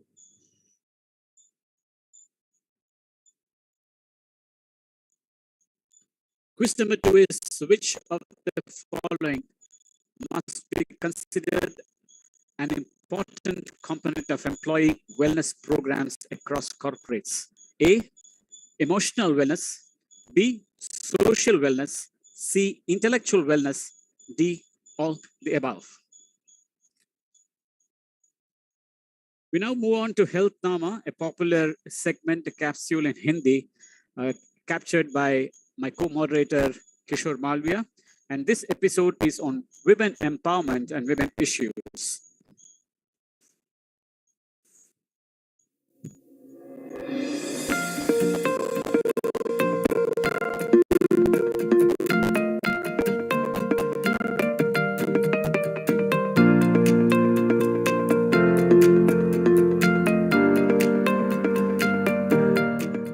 नमस्कार। कहते हैं हर सफल व्यक्ति के पीछे एक महिला होती है, और अब ये भी कहा जाने लगा है कि हर स्वस्थ व्यक्ति के पीछे एक महिला का हाथ होता है। वह महिला माँ हो सकती है, बीवी हो सकती है, बहन या बेटी हो सकती है। लेकिन दुर्भाग्य यह है कि दूसरों को स्वस्थ रखने वाली महिलाएं अपनी सेहत को अक्सर नजरअंदाज कर देती हैं। कोरोना काल में भी हमने ऐसा ही कुछ देखा। अंतर्राष्ट्रीय महिला दिवस को सेलिब्रेट करते हुए इस बार हमने अपने हेल्थ फॉर ऑल कार्यक्रम को महिलाओं पर ही केंद्रित रखा था। समाज के विभिन्न क्षेत्रों से जुड़ी विशिष्ट महिलाओं से हमने बात की और उनके विचार जाने। आप भी सुनिए। हमारे देश में पुरुषों की अपेक्षा महिलाओं में न्यूट्रिशन की कमी ज्यादा होती है, और जबकि उन्हें जरूरत पुरुषों से ज्यादा होती है। तो आपके पास कुछ उनके लिए डाइट प्लान है, खास करके उनकी क्षमताओं को देखते हुए? रूरल एरिया में ये ज्यादा है। सबसे पहले महिलाओं को यह समझने की जरूरत है, जैसे कि आपने बताया कि उनकी जरूरतें ज्यादा है। हमारी डेली जिंदगी में महिलाएं सबका ख्याल रखती है, अपने पूरे परिवार का, पति, बच्चे, अपने माँ बाप, सबका ख्याल रखती हैं। पर इस पूरे ख्याल रखने के दौर में वो खुद को भूल जाती हैं कहीं। मतलब ये नहीं है कि वो खाना नहीं मतलब उनकी न्यूट्रिशनल रिक्वायरमेंट वो पूरी नहीं करती हैं, वो समय पर खाना ही नहीं खाती हैं। वो अपने को, ये एक बहुत बड़ी लोगों की सोच है कि वो अगर सबका सेवा कर रही हैं, सबका ख्याल रख रही हैं, इसके लिए सैक्रिफाइस बहुत जरूरी है। हमारे सोसाइटी में भी लोग उसी लेडी को इज्जत करते हैं जो अपना सब कुछ छोड़कर, बोलते हैं ना, एक औरत त्याग की मूर्ति होती है। एक सोसाइटी में एक अपब्रिंगिंग होती है, एक माइंडसेट होता है। इस पूरे माइंडसेट में महिलाएं या औरतें अपने आप को हमेशा साइड में रखती हैं। अगर वो 3 टाइम खाना समय पर खाएं तो सबसे बड़ी उनकी न्यूट्रिशनल रिक्वायरमेंट यहीं पर कम हो जाएंगी। लेडीज भगवान के भजन में, पूजा में, ये सारी लेडीज की प्रॉब्लम होती है। वो सुबह का नाश्ता जनरली स्किप कर जाती है। बच्चों को 8 बजे नाश्ता देती हैं, पति को टिफिन देती हैं, जो भी वो काम से निकल रहे हैं सबका ख्याल रखती है। बट उसके बाद वो घर का काम करने के चक्कर में वो अपना नाश्ता को छोड़ देती हैं। तो जबकि ब्रेकफास्ट या नाश्ता जो मॉर्निंग का, दिन का सबसे इम्पोर्टेंट मील होता है, उन्हें चाहिए कि इस मील को कभी ना छोड़े। वो सुबह अगर वो 6 बजे उठती हैं तो 7 बजे तक कुछ ना कुछ कार्बोहाइड्रेट, जैसे कि घर में एक बनाना है या कोई भी सीजनल फ्रूट है, कुछ भी। ऐसा नहीं है कि खाने के लिए आपको बहुत महंगे चीजों की जरूरत है, पर ये लेडीज बिल्कुल ही नहीं करती हैं। तो सुबह में करे एक फल जरूर खा ले, उसके बाद 8 साढ़े 8 उठकर 9 बजे तक वो अपना नाश्ता जरूर करे। और उस नाश्ते में अगर वो रोटी भी खाना पसंद करती हैं, रोटी या डिफरेंट अनाज जैसे रागी की रोटी, बाजरा की रोटी, जिसे रागी की रोटी को नाचनी भी बोलते हैं, इस तरह के भी जो कुछ भी चीजें हैं, कार्बोहाइड्रेट उनके बॉडी में जाएगा। कुछ प्रोटीन जो भी है उनके पास, दालें हैं, मूंगफली हैं, कुछ भी ऐसे करके वो खाएं। हरी सब्जियां सुबह के ब्रेकफास्ट में भी एक सिंपल, अगर आप एक वेजिटेबल पोहा या रोटी या सब्जी ही खाएंगे तो आपकी मॉर्निंग की रिक्वायरमेंट पूरी हो जाएगी। दिन में भी 1 से 1:30 बजे के बीच में वो खाना जरूर खाएं, जिसमें चावल, दाल, रोटी, सब्जी, दही सभी कुछ हो। शाम को भी थोड़ा सा नाश्ता करें, रात में 8 बजे भी वो अगर खाना खाएं। अगर वो इतना भी खाना खाते हैं, जो उनकी न्यूट्रिशनल रिक्वायरमेंट है कम हो जाएगी। पर हमारी महिलाएं ये बिल्कुल नहीं करती हैं। वो विश्वास रखती हैं दिन में 1 या 2 बार ही खाएंगे, और इतना कम खाने के बाद भी जब वो देखती हैं कि उनका वजन काफी बढ़ गया है, तो उनकी एक नॉर्मल सोच होती है कि अगर हम 1 बार खाना खाएंगे तो हमारा वजन कम हो जाएगा। जबकि ये एक साइकिल है, उनके शरीर को बहुत सारी न्यूट्रिएंट की जरूरत है, स्पेशली आफ्टर 30 इयर्स, क्योंकि बॉडी में तभी कैटाबॉलिक एक्टिविटी शुरू हो जाती है, पर महिलाएं उस समय खाती नहीं है। ऐसा कहा जाता है, ये आप बेहतर बता सकती है, कि आईवीएफ का जो पहला अटेम्प्ट होता है वो बहुत अच्छा नहीं होता है, उसका सक्सेस रेट बहुत अच्छा नहीं था। ये मिथ है या इसमें सच्चाई है? इसके अंदर 2 बातें समझने की है। पहली बात तो ये है कि हर इंसान अलग है, हर एक का शरीर अलग है। आप अगर देखेंगे बिलियन लोग हैं तो बिलियन फिंगरप्रिंट्स हैं। इवन एक कपल के 4 बच्चे हैं तो वो चारों बच्चे भी डिफरेंट होते हैं। इसका मतलब ये है कि चाहे हमारी कितनी भी एक्सपर्टीज हो, चाहे हमारा कितना भी एक्सपीरियंस हो, उसके बावजूद भी जब हम एक पर्टिकुलर कपल से डील करते हैं तो वो कपल हमारे पास पहली बार आया है। ये हस्बैंड और ये वाइफ और इनके गेमेट्स पहली बार मिलेंगे, पहली बार एग और स्पर्म मिलकर के एम्ब्रियो बनाएगा। ठीक है, हम जनरल एक्सपीरियंस के हिसाब से उनका ट्रीटमेंट स्टार्ट करते हैं कि उनको कितने तरह की मेडिसिन चाहिए, उनके बॉडी के हिसाब से हम उसको एडजस्ट करते हैं। लेकिन फिर भी during the process of treatment we may get some surprises। 5 दिन बाद, 6 दिन बाद जाकर के हमें पता चलता है कि इनकी बॉडी रिस्पॉन्ड नहीं कर रही है, या इनकी बॉडी को ज्यादा या कम ट्रीटमेंट की जरूरत थी, ज्यादा या कम दवाइयों की जरूरत थी। तो हर एक इंसान अलग होने की वजह से ये कोई जनरल ट्रीटमेंट नहीं है कि आपने एक फीवर है और आपने क्रोसिन दे दिया। इसमें इंडिविजुअलाइजेशन की बहुत ज्यादा जरूरत होती है। और सबसे बड़ी बात, ये पेशेंट की अपने पर्टिकुलर लाइफस्टाइल पे बहुत डिपेंड करता है। उनका हेल्थ स्टेटस कैसा है, उनका न्यूट्रिशन स्टेटस कैसा है, वो कितना फिजिकली एक्टिव हैं, और जैसा कि अभी हमने राइटली सुना कि वो कितने स्ट्रेस में हैं, specifically the females, because again infertility is considered to be a female problem. ठीक है, सो जब हम एक बार ट्रीटमेंट करते हैं, हम पेशेंट का रिस्पॉन्स देखते हैं, तो जब हम एम्ब्रियो ट्रांसफर करते हैं, अराउंड 40% केसेस के अंदर फर्स्ट टाइम में सक्सेस मिल जाता है, and that is the percentage all over the world. पूरे सबसे टॉप लेबोरेटरीज में भी अगर देखेंगे तो 40% सक्सेस रेट होता है।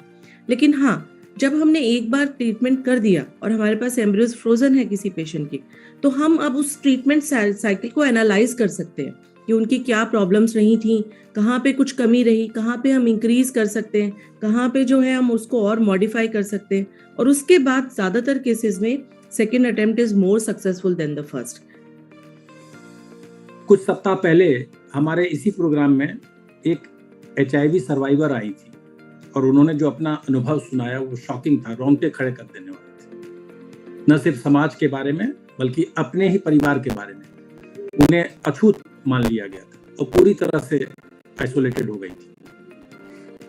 अब ऐसे महिलाओं को बहुत ही मेंटल स्ट्रेस से गुजरना पड़ता है, फिजिकल के साथ।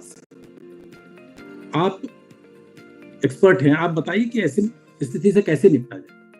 जैसे कि आपने बोला कि HIV में जो ये महिला संक्रमित जो थी HIV से, उनको सोशली एकदम ही अलग कर दिया गया था। तो ये बात सही है कि अभी भी HIV, because of the way of its transmission, predominant is sexually transmitted disease, so that is why एक स्टिग्मा सोसाइटी में है कि हाँ कुछ ऐसा हुआ होगा, उसकी वजह से ये अभी भी एक सोशल स्टिग्मा बना हुआ है।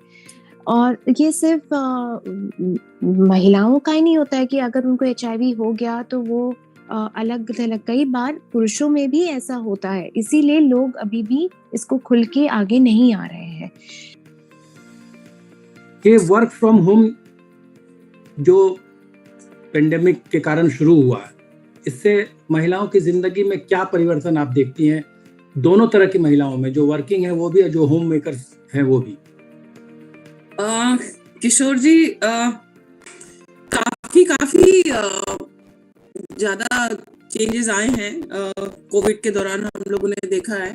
वर्क फ्रॉम होम में रूटीन पूरा चेंज हो गया है।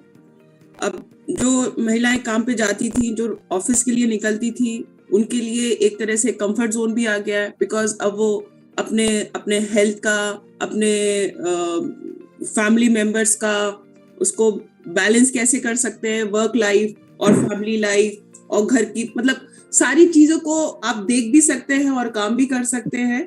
तो उस वे में आपकी प्रोडक्टिविटी भी बढ़ गई है। But on the other hand थोड़ा सा क्या कहते हैं, जो स्पेशली फॉर होमली, जो घर पे ही महिलाएं जो घर से काम करती है, उनके लिए थोड़ी जिम्मेदारियां बढ़ भी गई हैं। बिकॉज आप देखेंगे बच्चे स्कूल नहीं जा रहे हैं, उनके हस्बैंड ऑफिस नहीं जा रहे हैं, तो घर में ही अब हमेशा अगर है तो वो खाने से लेके सब कुछ मैनेज करना, तो पूरा 24/7 उनको लग रहा है कि हमारा काम तो बहुत ज्यादा बढ़ गया है। तो इसलिए दोनों ही टाइप की सिचुएशन है। ये इमोशनल वेलनेस क्या होती है और महिलाओं को किस माहौल में ये ज्यादा मिल सकता है? क्योंकि ये बहुत लोग मानते हैं कि ये सब शहरी बातें हैं। इमोशनल वेलनेस तो देखिए, अगर मैं आपसे बात करूं, हमारे वेदों में और हमारे शास्त्रों में शुरू से इन चीजों के बारे में बताया गया था, लेकिन हमने क्या किया कि हम उन चीजों को भूल गए कहीं बीच में, और हमने जो हमारे लाइफ में जो सराउंडिंग्स में, एनवायरनमेंट में जो चीजें हो रही हैं उनको पकड़ा, उनसे नेगेटिविटी को अट्रैक्ट किया, और कहीं ना कहीं वो चीजें हमारे सबकॉन्शियस में चली गई कि जैसे कि छोटी छोटी बात है कि पैसा पेड़ पे नहीं उगता, लड़कियों को ऐसे रहना चाहिए या वैसे रहना चाहिए या इस ढंग से रहना चाहिए, इस तरह की बातें होती हैं हमारी सोसाइटी में। तो कहीं ना कहीं लड़कियां उस चीज को सबकॉन्शियसली एक्सेप्ट कर लेती हैं कि हम में कुछ कमी है, शायद इसलिए हमें ऐसा बोला जा रहा है। लेकिन अगर इमोशनल वेलनेस की बात करें तो इमोशनल वेलनेस क्या चीज़ है? इमोशनल वेलनेस ये है कि हमें अपने आप को अंदर से इतनी एलिवेटेड स्टेट में रखना है कि हम अपनी लाइफ को अपनी बेस्ट कैपेसिटी पे जाके ऑपरेट कर सकें, राइट? तो इसमें क्या है, हमारे को पतंजलि जी ने भी, महर्षि पतंजलि ने यही बोला था कि हम लोग एनर्जी बॉडीज हैं और हमें अपने इमोशंस को, अपने थॉट्स को देखना बहुत जरूरी है। भगवत गीता में श्री कृष्ण जी ने भी हमें यही सिखाया कि हमें अपने थॉट्स को देखना है, become the observer of your thoughts. उन्होंने हमें साक्षी भाव की बात कही कि अपने थॉट्स को देखो और ये समझो कि आपके थॉट्स आपके साथ क्या प्ले कर रहे हैं, क्या वो थॉट्स आपको सही डायरेक्शन में ले जा रहे हैं या वो थॉट्स आपको नेगेटिविटी के टुवर्ड्स ले जा रहे हैं। बच्चे स्कूल में आ गए हैं, स्कूल खुल गए हैं, क्या आपके लिए राहत की बात है या चिंता की या डर की? देखिए, दोनों ही चीजें होती हैं। राहत की बात भी मैं बोलूंगी और थोड़ी सी चिंता, क्योंकि बच्चे अभी ऑलमोस्ट देखिए 2020 के बाद से अब आए हैं 2022 में, तो बच्चों में जो एक चेंजेस, क्योंकि अभी क्या है, स्ट्रेंथ उतनी नहीं आई है because we are still having a hybrid mode of education, हमारा वो जो हाइब्रिड मोड चल रहा है। पर हमने ये देखा है कि बच्चों में अभी एक डर, तो मैं नहीं बोलूंगी, but yes there is some change that has happened. Children are becoming more aggressive, थोड़े से अग्रेसिव हुए हैं घर में रह के। तो अभी उनको, जब वो स्कूल आए हैं तो अभी उनको ये देखना है कि वो किस तरीके से अपने पीयर के साथ मिक्सअप होते हैं, बिकॉज उनका जो रिलेशनशिप है, this social relationship, I think that is very very important in this scenario. तो उनका आपस में फ्रेंड्स के साथ उनका एक जो मिलना जुलना है वो कैसा रहेगा, क्योंकि अभी तक हम we are following the covid protocol, social distancing maintain कर रहे हैं, and since this is the time when we are more focusing on exams. So अभी सही मायने में अगर मैं बात करूं तो स्कूल पूरी तरह नहीं खुले हैं। ये जो वैक्सीनेशन प्रोग्राम हमारा चला, जी शुरू से अंत तक अभी तक जो चल रहा है, मीडिया ने क्या सही भूमिका निभाई? क्योंकि हेजिटेंसी तो आज भी है।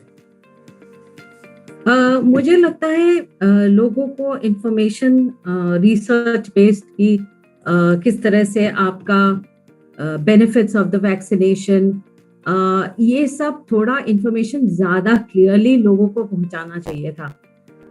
ये जो मिस इन्फॉर्मेशन है अगेंस्ट वैक्सीन, ये बहुत ज्यादा व्हाट्सएप में एटसेट्रा न्यूज, मतलब आपके डिस्कशन ग्रुप्स में एंटी वैक्सर्स का थोड़ा ज्यादा ही इन्फ्लुएंस रहा है। सो आई फील दैट इट्स सिर्फ ये बोलना कि आप वैक्सीन ले लो इज नॉट इनफ। ऑल्सो ये जो आपका वेरियस प्लेटफॉर्म्स में इंफॉर्मेशन आता है कि आपको फ्रेंड्स फॉरवर्ड करते हैं कि इससे हार्ट का प्रॉब्लम हो जाएगा, यंग मेन को इफेक्ट कर रहा है, ये इनको मिथ्स को बस्ट करना पड़ेगा। There should be more information coming from researchers and doctors and it should be very clearly spelled out. आजकल हम लोग ये जार्गन जो होता है मेडिकल, उसको क्लियरली आपके ऑडियंसेस को पुट अक्रॉस नहीं कर सकते हैं। इसके ऊपर मुझे लगता है there should be a lot more stress from media houses. ये रूरल टूरिज्म की जो बात होती है, लोग अभी तक एक्सेप्ट नहीं करते हैं इसको कि रूरल टूरिज्म जैसी कोई चीज एग्जिस्ट भी करती है। मतलब खेत खलिहान देखना और ताजमहल देखने को का वो जब कंपेयर करते हैं तो खेत खलिहान और आम बगीचे, जैसा आपने जिक्र किया कि मलिहाबाद के बगीचे देखें आम के, और चॉइस हो कि ताजमहल देखें, तो ताजमहल दूसरी बार देखना भी पसंद करते हैं।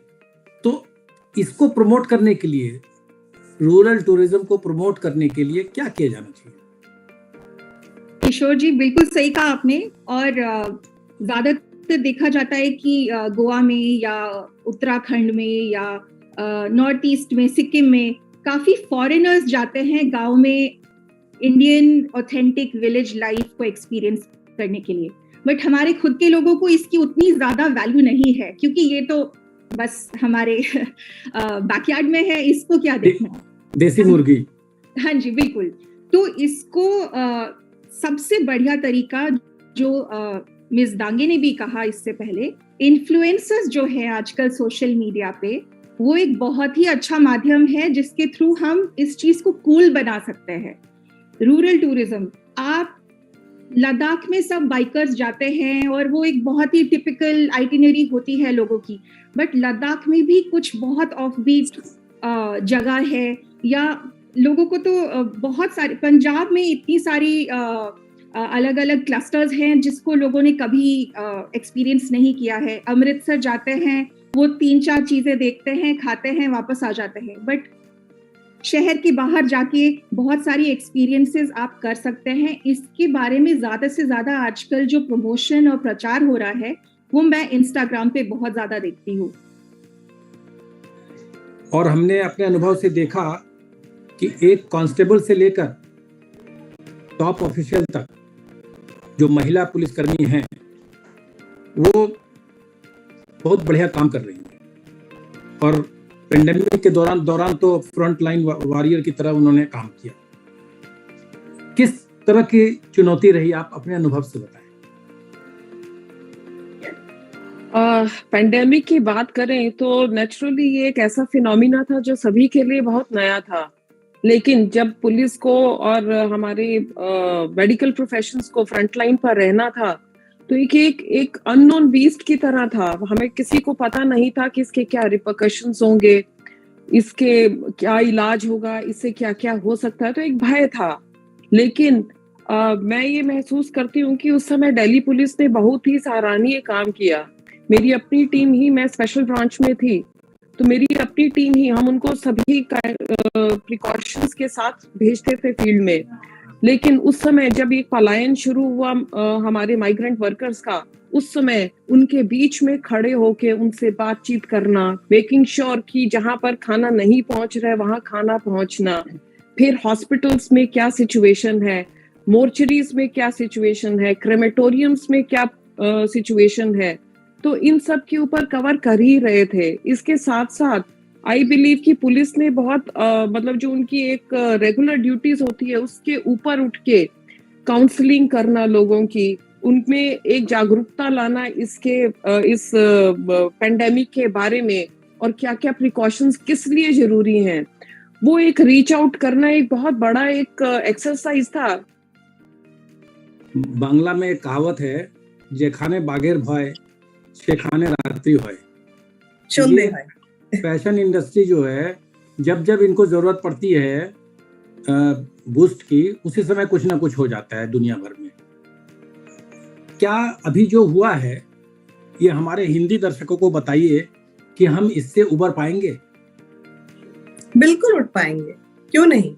क्योंकि जैसे मैंने शंकर जी से कहा कि अभी क्या है कि लोग ऑनलाइन शॉपिंग में काफी कंफर्टेबल हो गए हैं। दूसरा, उनके मेरे हिसाब से ये जो पैंडेमिक आया था उसकी वजह से हमारी इंडस्ट्री जो थी जिसमें थोड़ा करेक्शन रिक्वायर्ड था, वो आया है, क्योंकि लोगों को थोड़ी मतलब उनकी थोड़ी सी सुध वापस आई है कि मतलब जिस लेवल पे काम चल रहा था और जिस तरीके से वो बेचा जा रहा था, या तो थोड़ा कुछ चीजें मेरे हिसाब से तो बिल्कुल ही मतलब रिडिकुलस कॉस्ट में बिक रही थी, या तो उस तरीके से लोगों को customer has become a lot more aware of what is available. तो उससे क्या होता है कि उनको चॉइस मिल गई है, quality of products has to be good. नहीं तो एक तरीके से वो कहते हैं ना, separating the wheat from the chaff, वो हो गया है पैंडेमिक की वजह से। और अगर आपका प्रोडक्ट अच्छा है, लोगों को पसंद आता है, तो वो क्यों नहीं खरीदेंगे, चाहे ऑनलाइन हो चाहे दुकान से हो। हेल्थनामा का ये विशेष एपिसोड आपको कैसा लगा, ये बताने के लिए आप YouTube के हील टीवी पर जाकर इसे लाइक कर सकते हैं। वहां आपको हेल्थनामा के सभी एपिसोड्स देखने को मिलेंगे। तो YouTube पर हमें सब्सक्राइब कर हमारे साथ जुड़ सकते हैं। और हाँ, हर रविवार को सुबह 8 बजे से 11 बजे हमारा शो हेल्थ फॉर ऑल देखना ना भूलें, YouTube और Facebook पर लाइव। नमस्कार।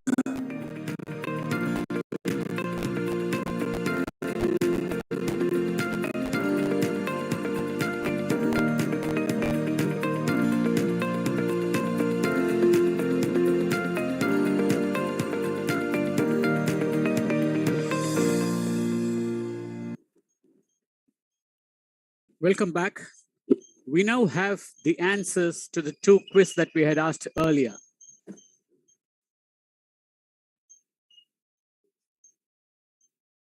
Well, the quiz number 1 that we had asked you was, which of the following is true to the practice of yoga for working professionals? And we had given you 3-4 choices, and the answer is all the above. Quiz number 2 was, which of the following must be considered an important component of employee wellness program across corporates? The options were emotional wellness, social wellness, intellectual wellness, and the correct answer again is D, all the above. I now hand over the platform to my co-moderator Kishore Malviya. Thank you sir, thank you. तो आज के episode में इतना ही। हम फिर मिलेंगे अगले रविवार को और चर्चा करेंगे टीबी पर। भारत में टीबी उन्मूलन के लिए 2025 को लक्ष्य बनाया गया है। क्या उसमें हम कामयाब होंगे? अभी हमारे देश में टीबी की क्या स्थिति है? ऐसे कई सवालों पर हम विशेषज्ञों के साथ चर्चा करेंगे। आज के एपिसोड में शामिल सभी एक्सपर्ट्स और दर्शकों का हम आभार व्यक्त करते हुए आपसे विदा लेते हैं। आप YouTube पर हेल्थ फॉर ऑल के सारे एपिसोड्स देख सकते हैं और हील टीवी पर जाकर हमारे हेल्थनामा के भी सारे एपिसोड्स देख सकते हैं।